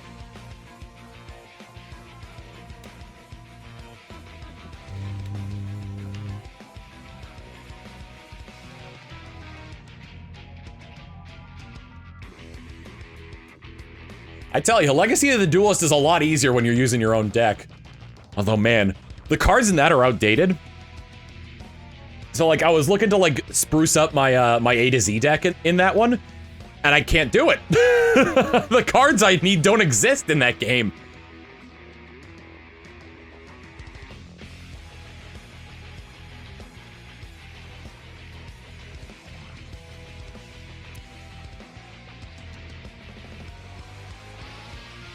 One of my favorite Amazoness cards is Amazoness Swordswoman, because, like, the strategy of just bash your card into an opponent's monster to deal them life point damage is such a stupid strategy. Let's see. Nope. Nope. 19 left for today, and 119 left for the entirety of Shiny Month. So, I will be right back momentarily. You know, I just realized... I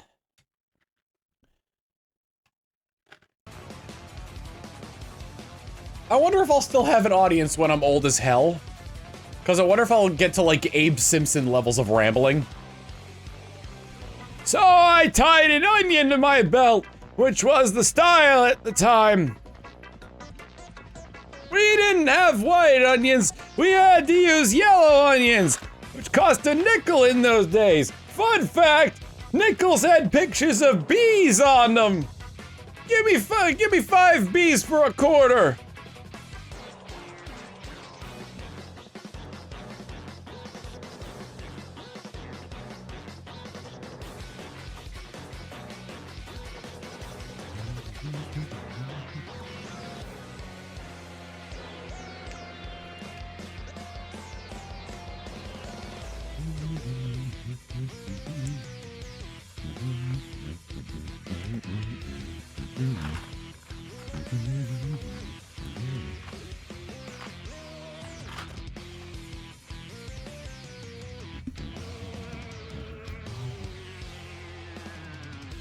My kids say screaming Quagsire Man forever. Oh my god.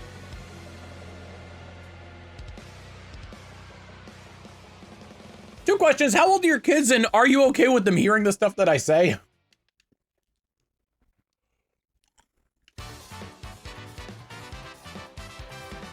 I always worry about that with parents. My 11-year-old cousin sometimes watches my videos.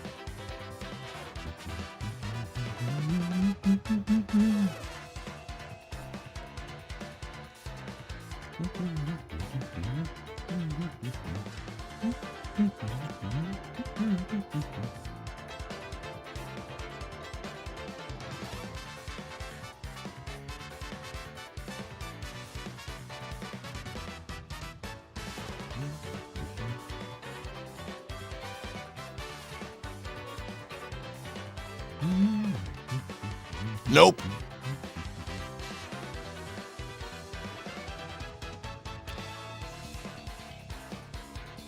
It's better than Project Melody's cousin watching her. Oh boy. Oh dang.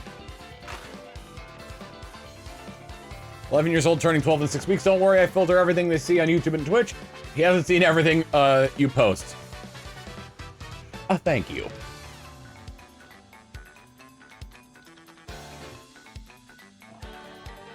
Yeah, a cousin of mine posted on one of my stream VODs. Like naming like, because he's my first cousin once removed. So when he posted that comment, he like named my my cousin, and I'm just like, hey, okay, let's just go ahead and not have that information come out there, okay? Okay. No need to, you don't have to say that, okay. Be good to your mother, just gonna hide this.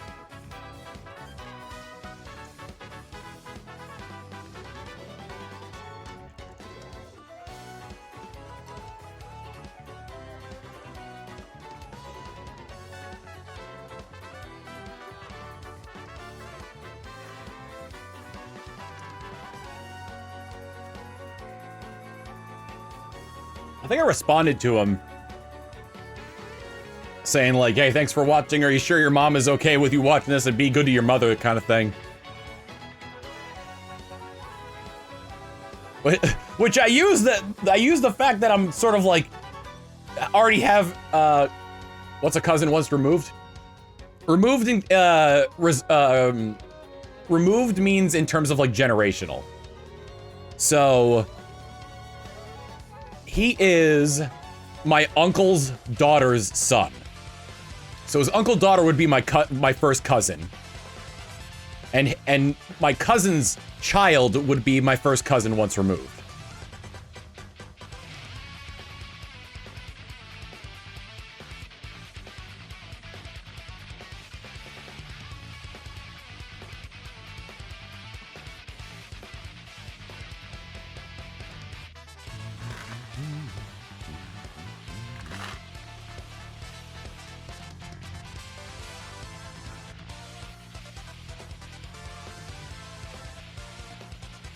We'll repeat the story. Sorry if it's too repetitive. We both have the Screaming Quagsire Twitter video downloaded on our phones.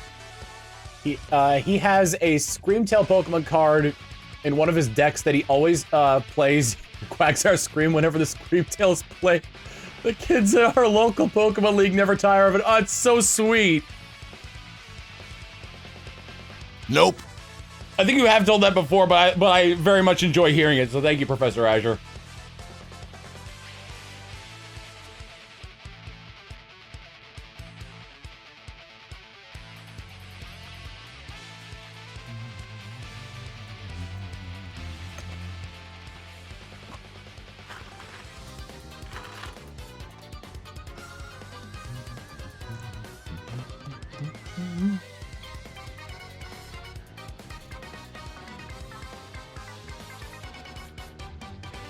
Thank you for the quality memes and entertainment anytime. It's gonna kill me if he sees this. But when I went home for my grandmother's surprise party, you know, he was there because he's my grandmother's great grandkid. And my first cousin, his mother, was trying to get a picture of him. And like he kind of like was blocking his face from the camera. So, you know, using a little bit of the fact that he sees me at a bit of an elevated status, I was like, you know, you're gonna look back on this and regret not having those pictures. Take it from someone who doesn't have a lot of pictures of him when he was younger. You're gonna look back on this and not enjoy it. And he relented. He relented to let my cousin take a picture of him.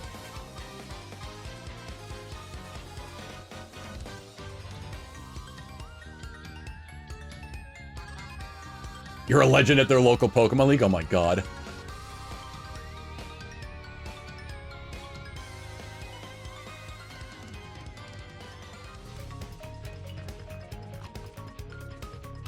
Just goes to show you. Being an adult is more about... You can still enjoy the things you enjoyed as a kid, to an extent. When you're an adult, and still be like goofy and wacky like you were when you were a kid. You just gotta know the times and places for it. For me, it's when I'm playing. For me, it's right now.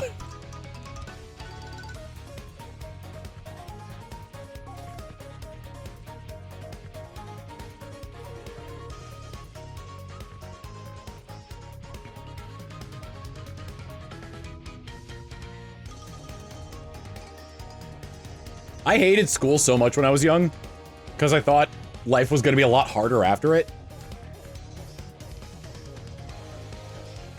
Although I guess I kind of lucked into a really good career, so I can't really talk much about that. Nope.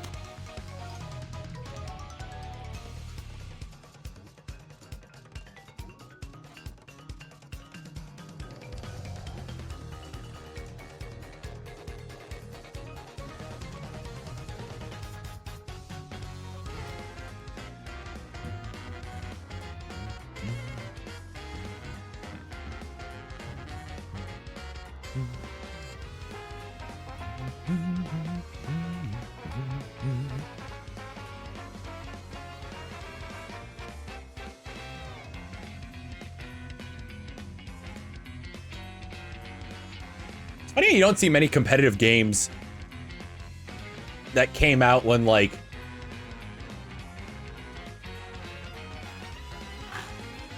Like, you don't see a lot of, parent-child combos playing chess, you know?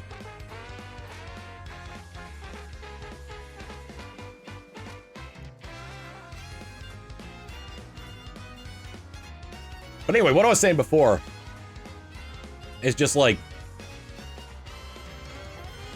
The way that it kind of, like, went for me is it was, like, elementary school. Okay, this is easy, it's fun. Like, I'm having a good time here. I get up to a little mischief. And then middle school was the reality check. Middle school was awful. The teachers didn't like me. There was a bunch of, basically, I was bullied a lot in middle school. Alita, thank you for the 24 viewer raid. Puyo Puyo achievement hunting, the new BK mode. Oh my god.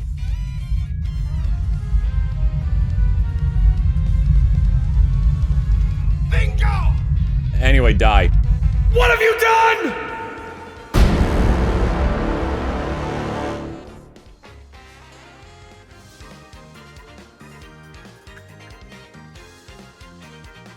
So I don't think I really need to ask what you were playing because it was Puyo Puyo. Middle school was awful for me. High school things got a little bit better, but they drilled into us in high school where it's like, you know, you better get your shit together for college because it's only gonna get harder from here. And then college was ungodly easy. Captain Joe, thank you for the 88 months of tier 1. Captain Joe, thank you for gifting a tier 1 sub to Aelita.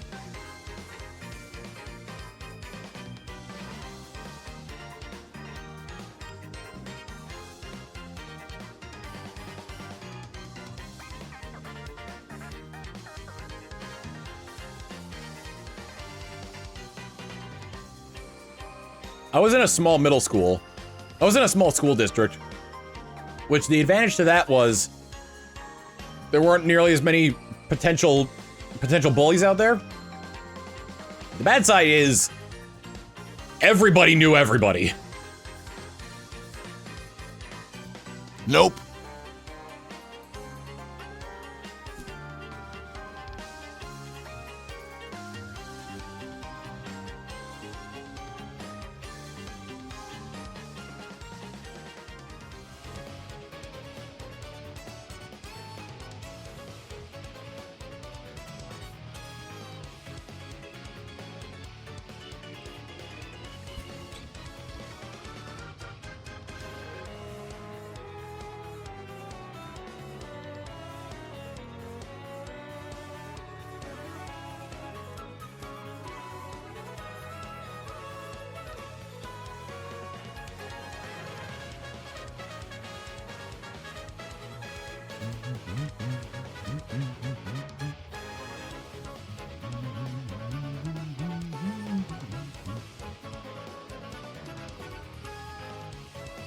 The No Child Left Behind Act is a joke, because it's not like an act to actively help children out.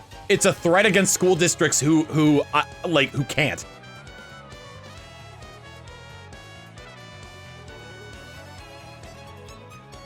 These standardized test scores aren't doing well? Well, I guess your kids are gonna suffer further because we're not gonna fund you as much. It's like, you're leaving more children behind!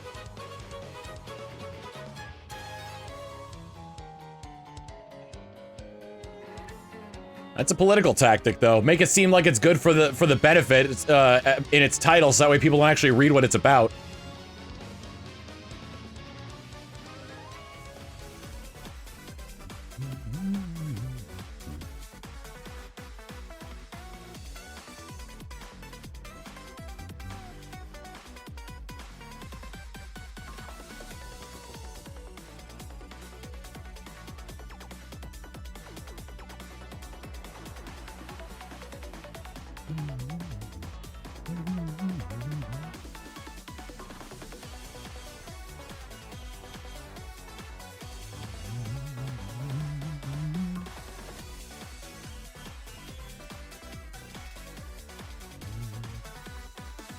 What's that one quote from The Simpsons?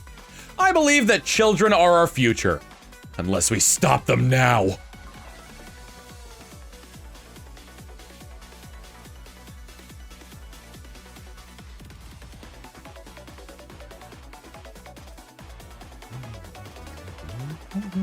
Nope. Hey, at school, my bullies can go die in a fire. You know what they say, the best revenge is a life well lived.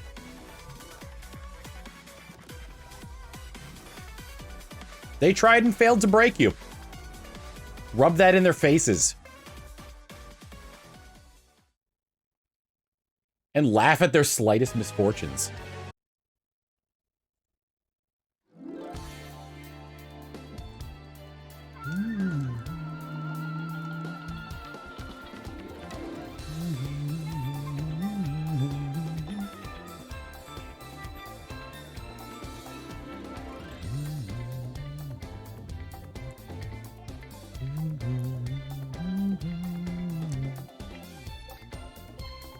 True, most of my bullies are in prison now. Number 80531, you have a visitor. Wait, you? Ha! Loser, you're in jail!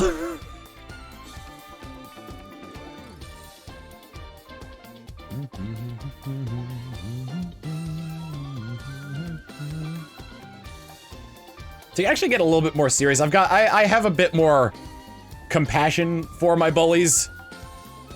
Because, and, like, trigger warning at this point. Anybody who wants to stick around is still here?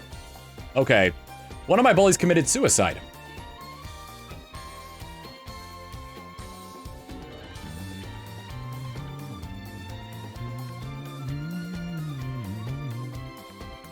A lot of mixed feelings there.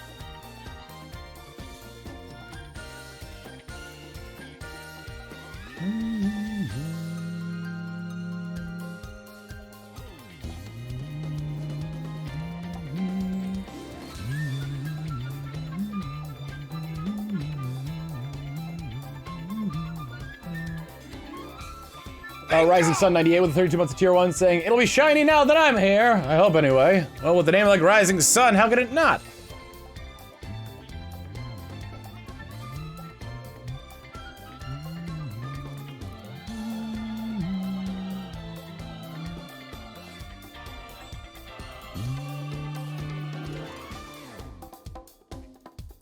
Nope. Oops. God damn it. I clearly caught it that time.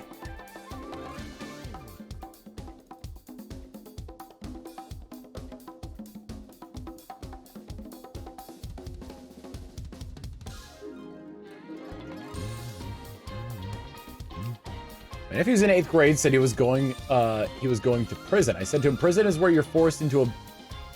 Wait. Said he was going to prison. I said to him, prison is where you're forced into a building, do your work you don't get paid for, interact with people you don't like, and adults have full authority over you. Responded, that's literally school, and both school and prisons have courtyards. So I'm effed. I sighed and said, you're not wrong. Yeah. My nephew goes to preschool right now. Nope. But I gotta tell you, my brother's a nervous wreck when it comes to having him go to public school.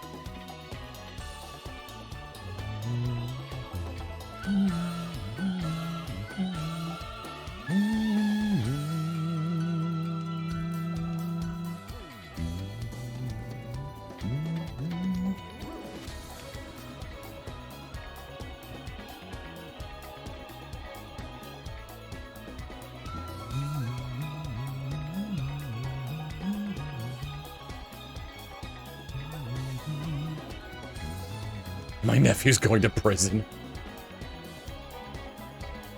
Yeah, shot Mr. Burns at the age of 1. I think he's not here in Texas or else the jury would convict him.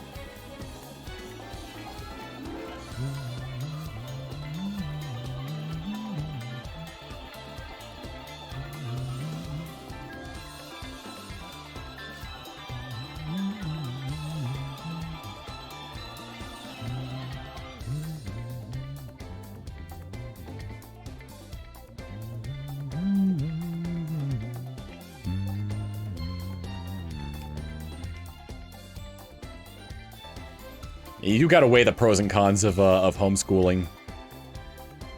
Cause like, in terms of the weaknesses, the biggest, like, yes, he'll be in a safe learning environment, but just, he won't be able to gain those social skills he'd get from just from meeting people on the playground. Or at lunch, or in class, you know? It's difficult like that.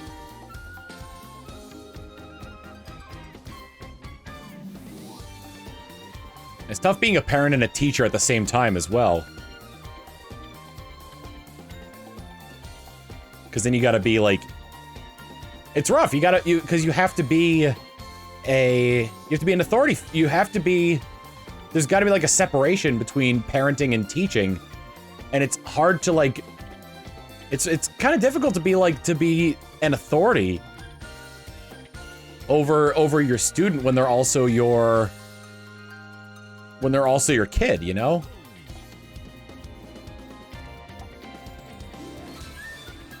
Nope. And cause some messed up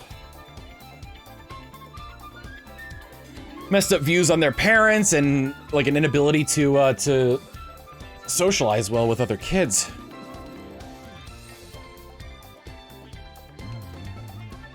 That's true.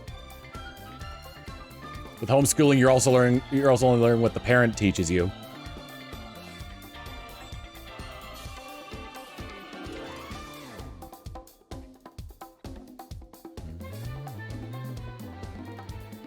Ever heard the saying, you are a product of your environment? Yes. Sort of like the nature versus nurture argument. Or this is more referring to the nurture side of it.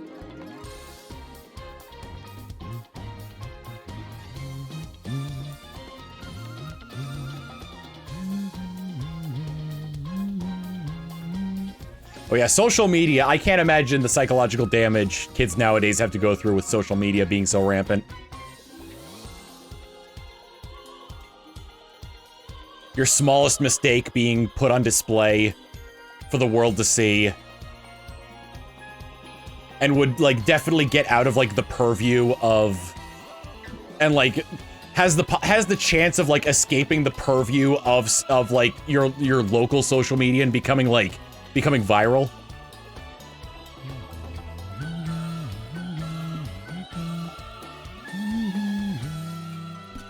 Homeschooling is illegal in Japan. If you are a teacher, you can't teach at the same school as your child. If they go to a nearby school, you get transferred, but this is normal in Kanto. Okay. Well, here, what was it? One of my friends in high school was a teacher, and you know, they kind of followed by that as well. Although I guess it's because I'm actually not entirely sure what the full story is there, but like, but basically how our school worked was that there was a pre-K through second school, and then a 3 through 5 school, and then on the other side of town there was a pre-K through 5 school, and then once they got up to middle school level, they merged into one school. I had a friend who went to the 2 schools instead of like the 1 school, and then his mom was a teacher at the 1 school. Nope.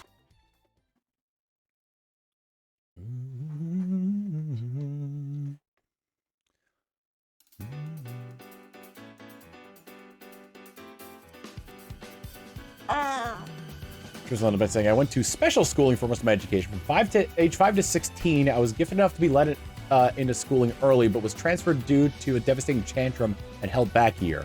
All those years have been a mishmash of terrible lows and semi-endorphin highs. Middle school was the worst years of my life, and in my behavior and my living conditions, alongside being in a school of instigators and time bombs. Good lord.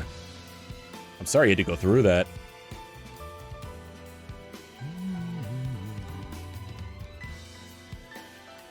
Italian Enzo, thank you for the raid! Boop.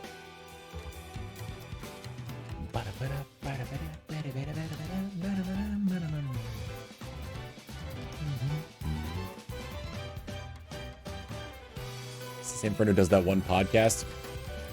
I don't... Who did I say had a podcast?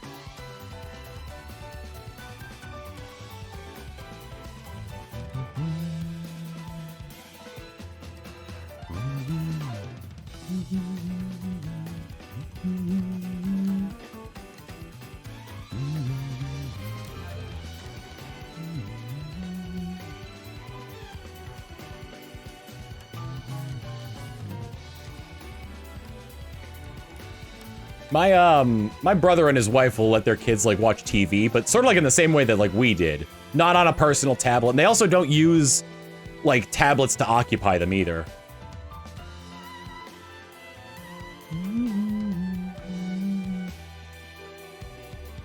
The one you're on the first Tuesday of the month. You're talking about me? Oh, I see. You think I'm doing the whole quote-unquote my friend bit. No, this was, my mom was never a teacher. When I was growing up, my mom was in real estate and my dad was in, IT.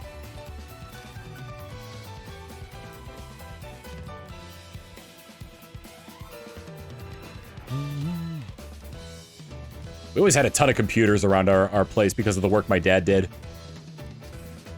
Amazar, thank you for the raid! Boop.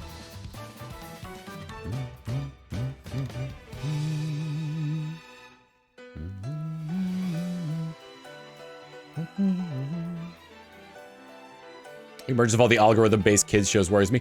It worries me when it's like, because of like channels trying to game like algorithms in AI, they'll just mention whatever's hot in the video. Oh, they'll just mention whatever's hot at the time, like for the video. Can I use my skibbity wrist at the Taylor Swift concert to do the Amazing Digital Circus Challenge?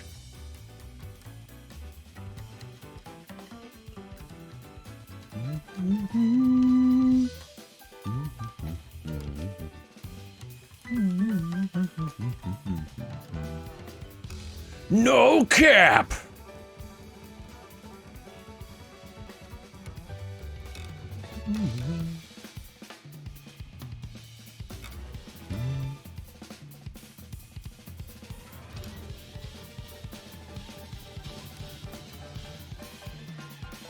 It's like, are they doing AI kids? They probably are. The ones I'm talking about are made by real people.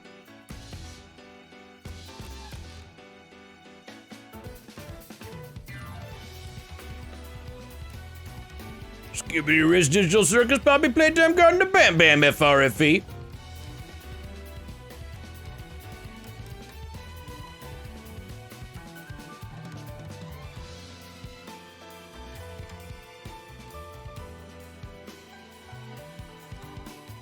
Sure, the creators of Skibbity Toilet are trying to sue the creator of Gary's Mod over the assets used in Skibbity Toilet. Trisman with Underbit saying, continuing, the worst part of middle school was this one kind kid, let's call him Brownie, he was Caucasian white. I like how you had to justify that. School basically saw us as rivals in a way with good reason. The asshole did everything to me, every chance he got to try and poke my metaphysical bear. I couldn't bear being in the same room with him, and I wanted to do terribly inhumane things to him. It's truly and ultimately awful. If it wasn't for the amazing teachers who somehow put up with all of us. Apparently the whole Skibbity Toilet versus Gary's Mod. That was quick, I only heard about the court case yesterday.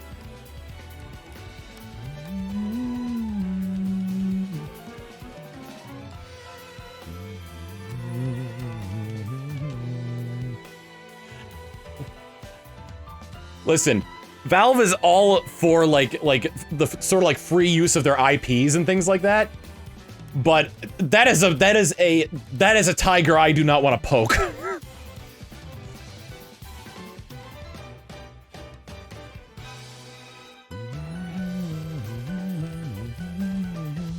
Because the Skibbity Toilet assets are like Half-Life models, right? Like the Half-Life 2 models. Nope. Full disclosure, I've only ever seen the image, and like the face looks like the and the head of the guy coming out of the toilet looks like someone from Half-Life 2. Wait, repeat that? What about Valve suing the Skibbity Toilet Maker? No. The Skibbity Toilet Maker was suing the creator of Gary's Mod.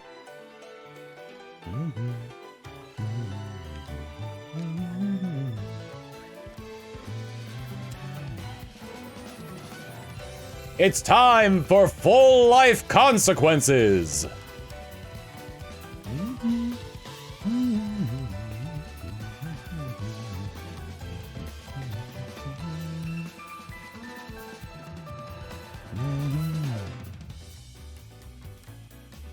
How have Gary's Mod used exactly? Because trying to be like, this is my own. This is. I have no idea what the whole thing is, but goddamn.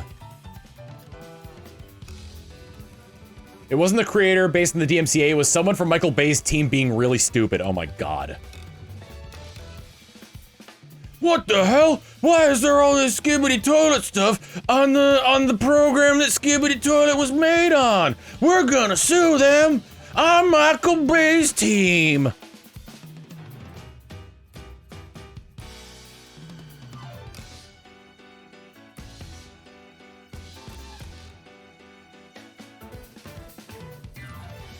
I'm from head up my ass money making studio. I'm gonna sue the people who made the program and the assets the Skibbity Toilet was on.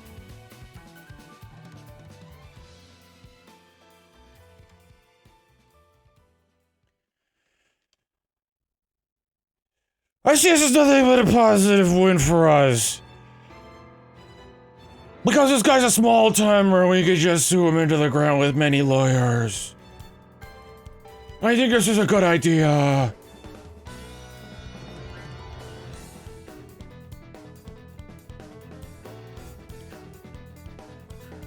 Boy, oh boy, this power trip was making me love the smell of my own farts. I'm a producer.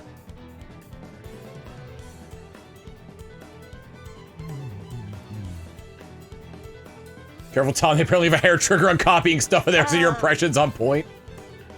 100 Bits from Twitter was saying, but as middle school ended, so did the rivalry, as where I went on and eventually transferred to a regular school my junior year and ended my primary schooling with sane and pleasant people. Brownie got expelled the last day of middle school for taking a bottle of bubble soap and throwing it at the principal. I don't care where he is now, if his life turned around or not. I never want to see him again, and that's my story. That's fair.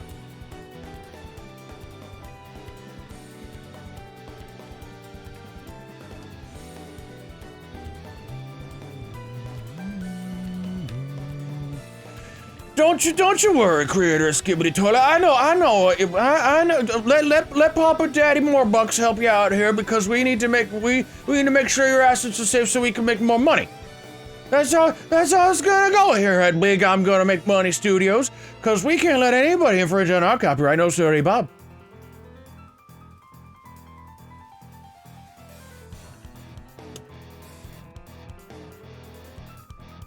Nope. I don't know what you all are talking about. All my best ideas come from up my butt.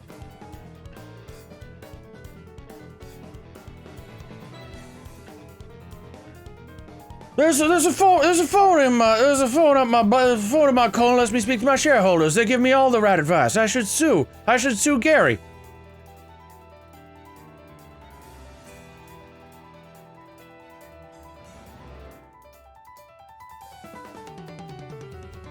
Shareholders placed a phone in my colon. I think it's a good idea.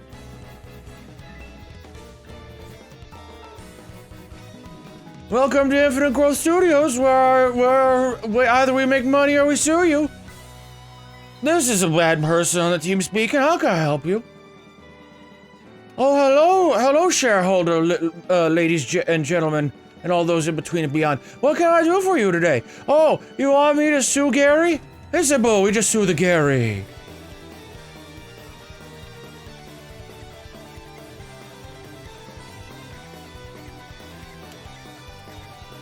Gotta make line go up. Gotta do better year over year. For infinity all time. Regardless of whether or not it works with money. Just make the dollar, just make the dollar weaker so we can print more dollars to make the number go up and make it look like we're doing good when really we're actually doing bad and everybody's gonna be too poor to be able to pay for things. We gotta make more money.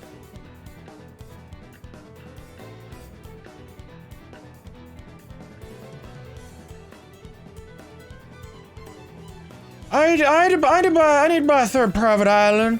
I need to buy a third private island, so I'm gonna sue Gary. Third private. I need a helicopter. I need a helicopter to get to my private island, so I'm suing Gary.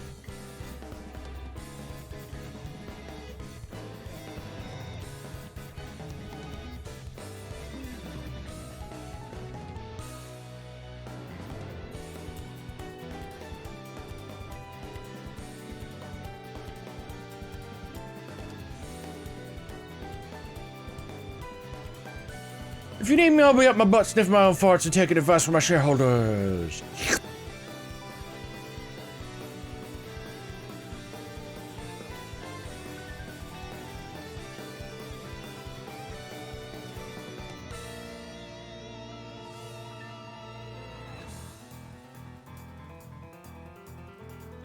Oh, don't worry. It's triple crown economics, you know? Just we'll bet all the money on a horse and we'll keep it for ourselves. You get none. It won't even trickle down.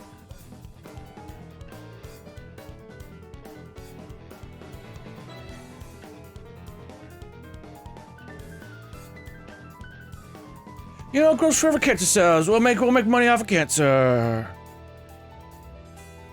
Our new money, our new currency is cancer cells because they just keep growing. We got all the money, we got all the cancer. If you got cancer, then you're our property now, your money.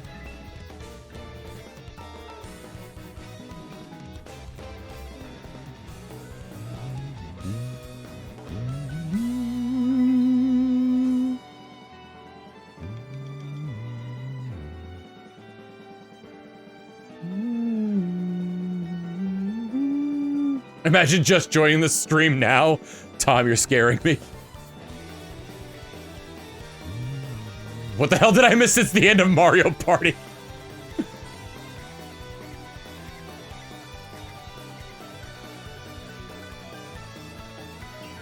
Hey, Laughing Boy, thank you for the raid. Ride those boots. Bingo! Ride the boots. 15 months of tier 1 from Laughing Boy. Andrew, thank you so much.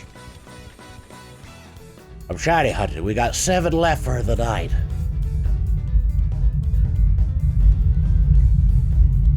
You missed you missed my rant. What have you done?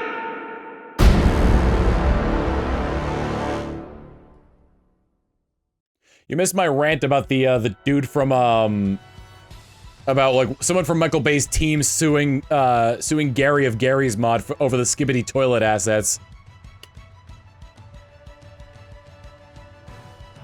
It ended on cancer being money. Oh, don't you worry, my investors who are speaking to me through a phone in my rectum. I'm just gonna, we're gonna sue Gary. We're gonna sue Gary, and we'll get the money so we can make more money. And then the only thing that infinitely grows is cancer, so we'll turn cancer into money, and then anybody who has cancer will take them.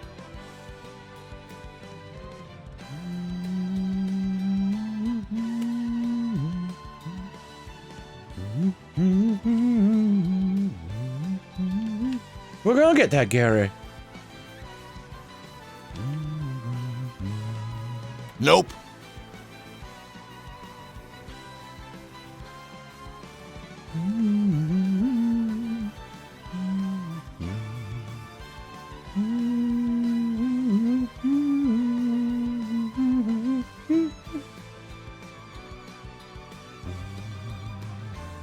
Tom, different subject for the love of God. What, you don't like me talking about him sticking his head up his own butt? Hello, shareholders. How you doing? Oh, hello, shareholders. I'll do anything you say for longer, making more money.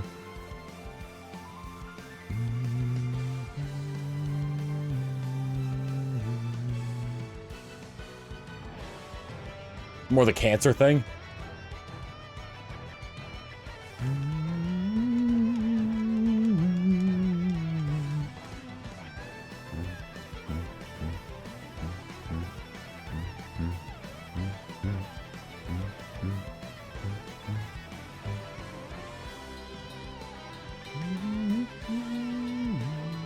I almost spit out my drink when you did the muffled voice.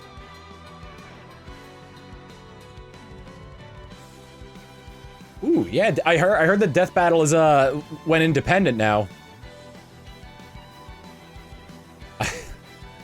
I wonder like how much I honestly wonder how many of the assets that were owned by Rooster Teeth before the dissolution of the company were just released back to the original creators, and how many of them were just like held on with an iron death grip by like, you know, the people being like, no, we can still make money from this.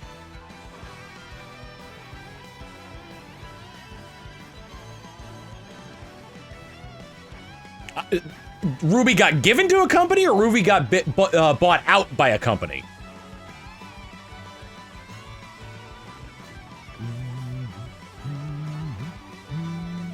Viz bought Ruby.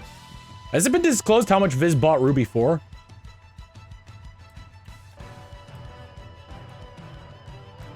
Viz buys Ruby. Viz acquires Ruby. Just checking to see if there was like any... No, there's no,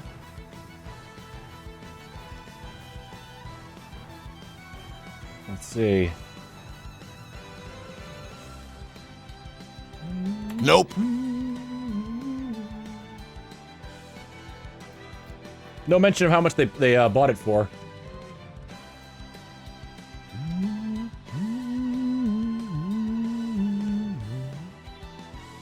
Could have sworn Viz was dead. No, they're the leading distributor of translated manga. If you ever use the Shonen Jump app, that's Viz.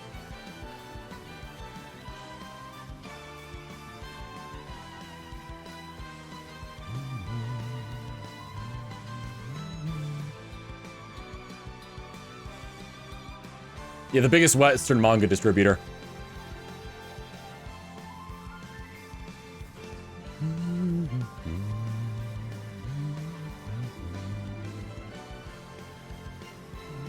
I think you might be thinking of 4Kids.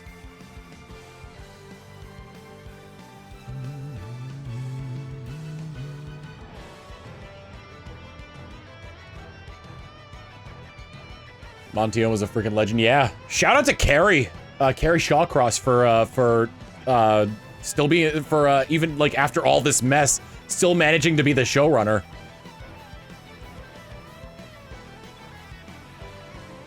Because with unfortunately Monty's passing and Miles moving on from Rooster Teeth, Carrie was the only one left to sort of like carry on Ruby. No pun intended.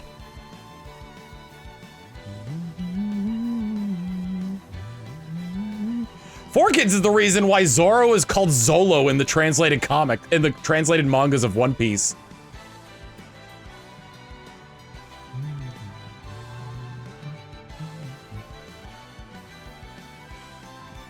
Why is Ruby still going? I think season 9 was the last season, and then they had a Ruby Justice League crossover. How far did the Ice Queendom anime get?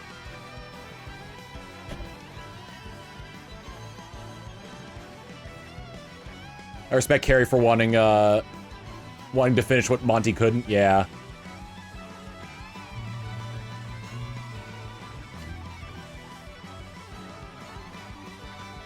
Volume 9 Ice Queendom and Justice League two-parter. Well, what a wild crossover of DC Comics and Ruby. I actually want to watch that at some point.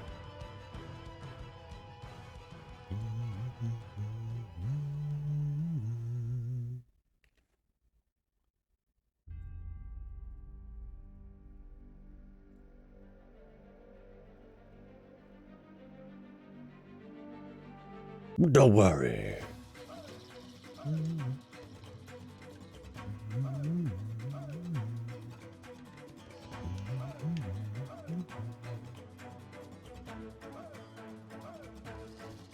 Justice League crossovers based on a comic? Oh.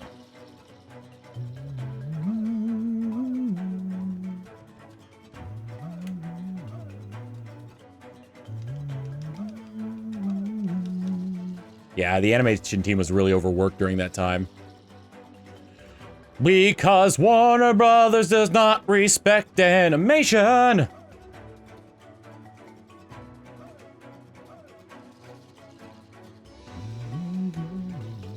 Is there really a Naruto TMNT crossover happening?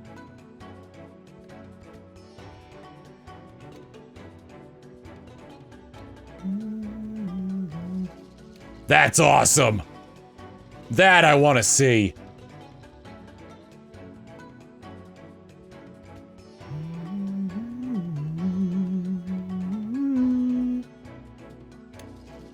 Did you hear that they're kind of like splitting how they're like working? It's like one side is going to work on like the movies and television side of it, the other is going to work on streaming.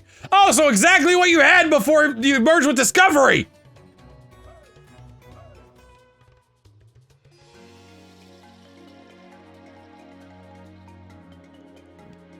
You got Zaslav or whatever the hell his name is, holding a sermon for the shareholders, being like,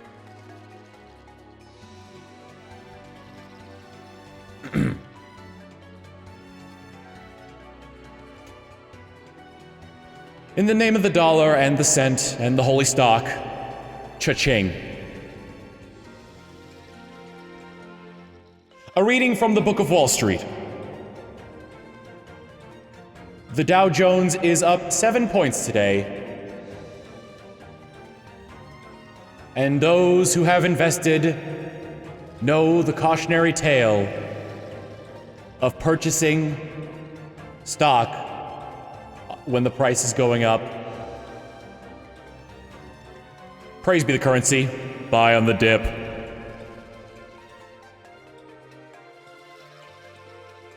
Nope.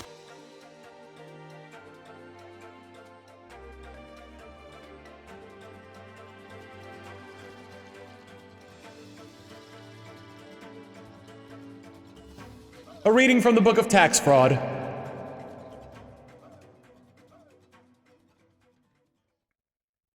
If one has too many properties and projects going on, then merely pull them and make sure they never see the light of day for a tax break, and sit on the IP and do nothing with... Hold on a second. There we go.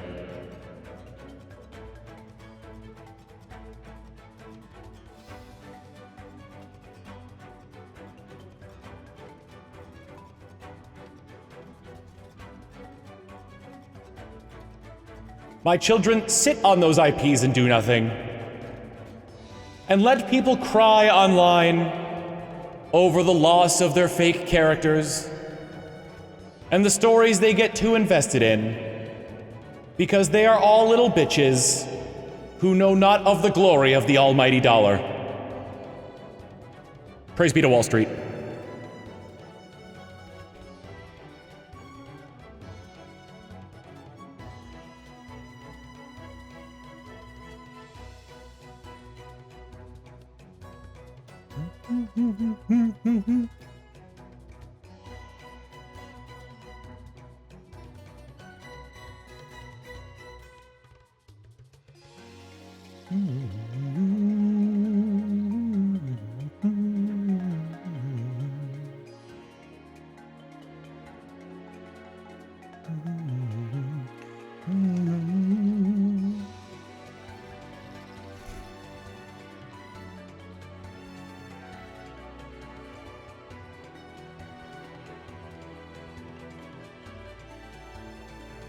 A reading from the Book of Insider Trading. Take not a risk on a stock tip that may or may not go through, but rather understand and communicate with your fellow CEOs in order to bring about the maximum possible profit and gain you can by playing the stock market and all of these suckers for their cash. Praise be to Wall Street. Nope.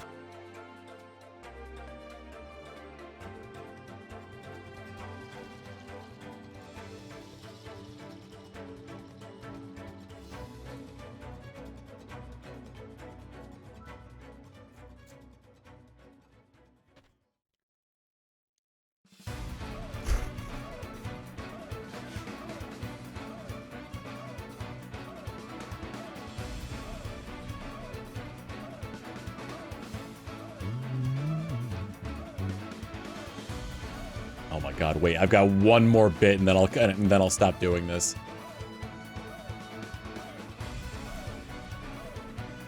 I need to turn off the music for this one.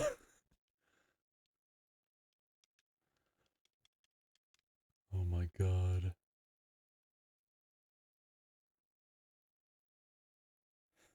No, man, it's so hard because I have to come up with this on the fly, and it's so difficult to match to it.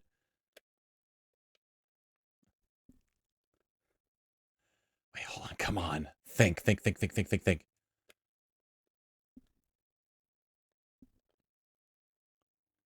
No! Why can't I think of this?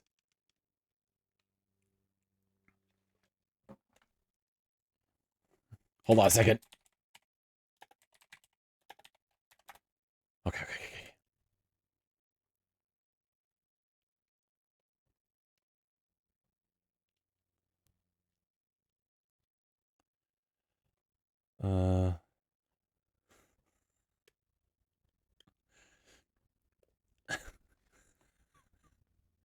Please turn your hymn books to page 30.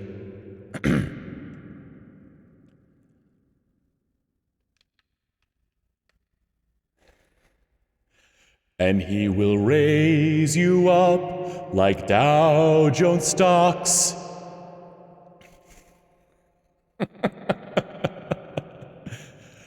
Bear markets on the breath of dawn make you richer than God, and hold fast in the palm of your hand.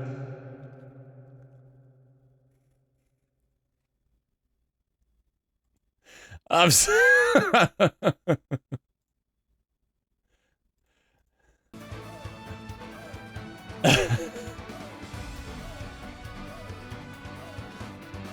Nope.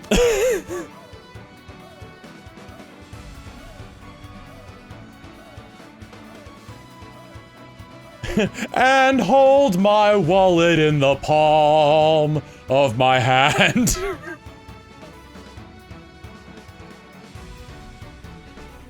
I feel like I don't think that could be a call-out bumper.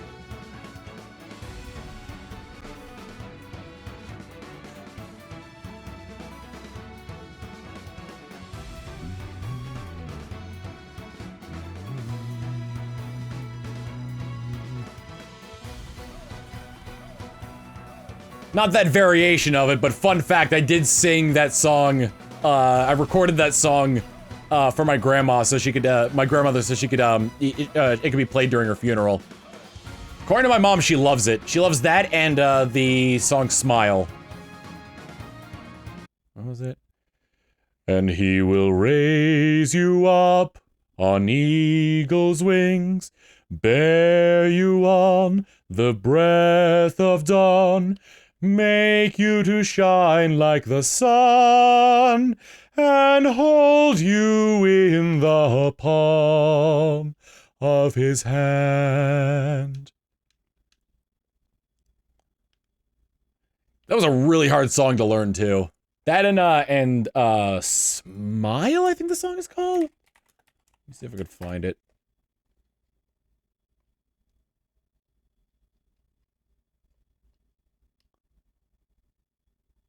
Smile and maybe tomorrow's... Wait. Smile through the fear and sorrow. Smile and maybe tomorrow you'll see the sun come shining through for you. 100 bits from Truth saying, human history is but a blip on the history scale of Earth.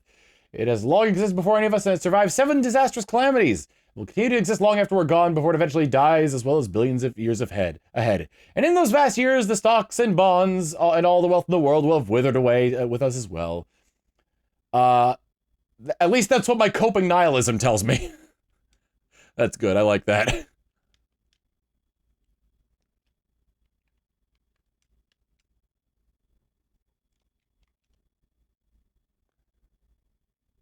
Smile. Wait. That's the time you must keep on trying. Smile. What's the use of crying? You'll find that life is still worthwhile if you just smile.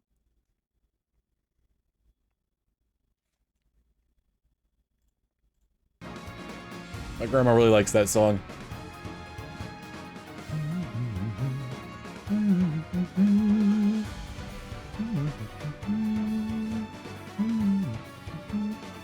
This is the last check, yes.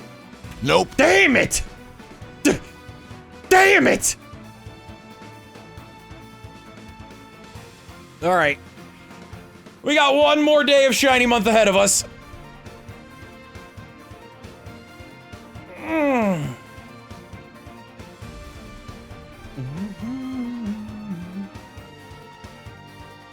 Let's check on the, let me get the the stoof.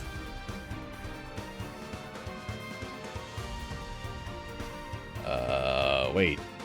Okay, you just ended the prediction. Okay, good. Thank you.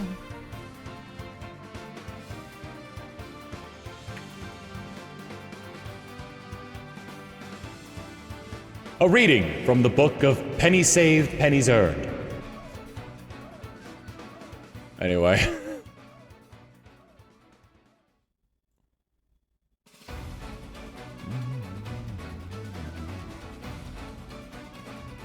Alright, we got this one.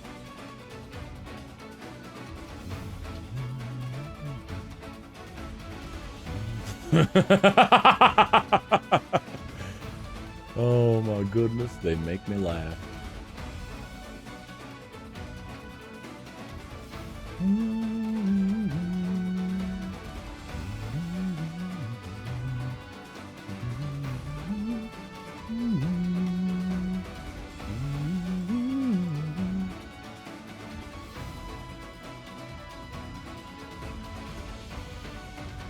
Oh my god, I love that cover.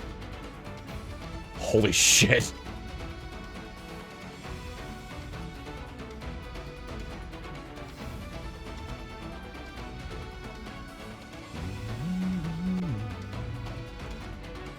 All right, we're gonna start this off. I see a video on here, so we're gonna start off with that.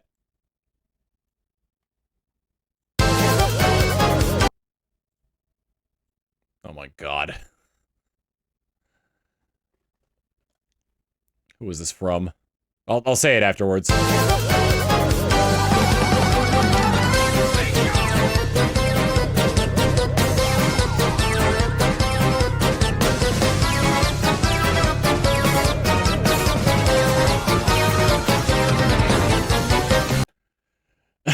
So good.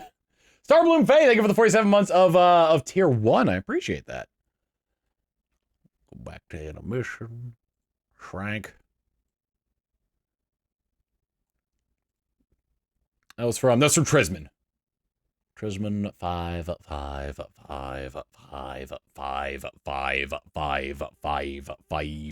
All right, we got from B-Master. So since Tom Fox played Lethal Company, of course, the company uniform might be a little bit tight for Autumn. But hey, she's a very important asset to the company. Great assets. Great assets. Oh, that just pauses it. I can't make it any bigger. Oh dear, I've become John. Jasper, work in progress. Just want Tom to know that thanks to the Infinite Fusion, I'll be making Quagsire and eventually Clodsire fusions for a long while. This is my shiny Quagsire. This is my shiny Quagsire counter. For now, enjoy Empoleon Quagsire. Empolizire.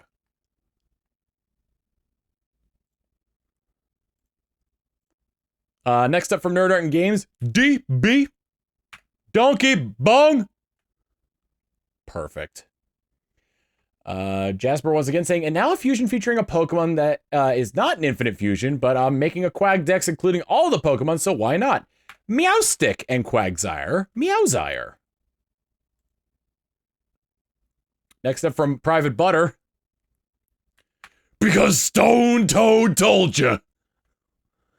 Good lord. Steel Bouncer. The little brain-fried Quagsire right there. That's me on a daily basis. Similar with Reba Mackenbowser.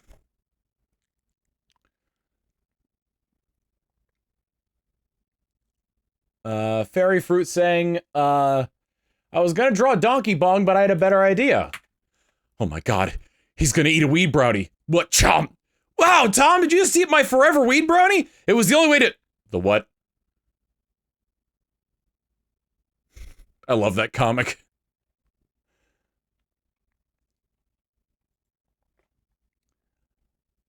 Sapphire Becca saying, since you like the Radicus-inspired emote I made for Bella, I was inspired to doodle a Wizard Tom version. I don't care if it's been done before. Oh, and also, he has a switchblade.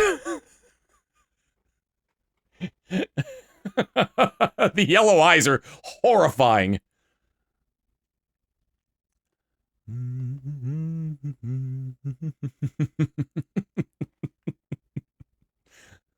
And finally from Bubblegum Cal, here's a quick little Tom Fox, F-O-X, because apparently furries pay well. Evil J. Brown with Underbit saying, give me a cheese. Give me a cheese and no one gets hurt. All right. We are done with this stream. Tomorrow, I don't know what time, but I am going to be on somebody else's stream. I'll be posting about that on Twitter and or Discord. And then I'm going to do the final shiny hunt of Shiny Month. That doesn't mean they're done for good. It just means that I'm not doing the daily ones anymore. And shiny hunting will go back to being on a weekly basis. But who is live right now?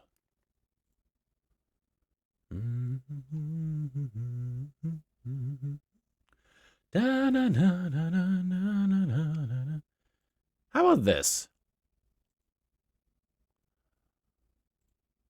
What do we... There was something at the beginning that I wanted to use as a raid message, like during the Mario Party segment that was really funny. Oh, shoot. He's been going for 6 hours. I think he's about to end. No, he's still going. Okay.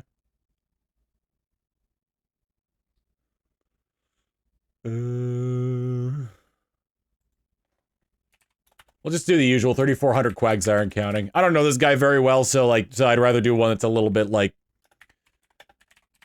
Not like too in your face.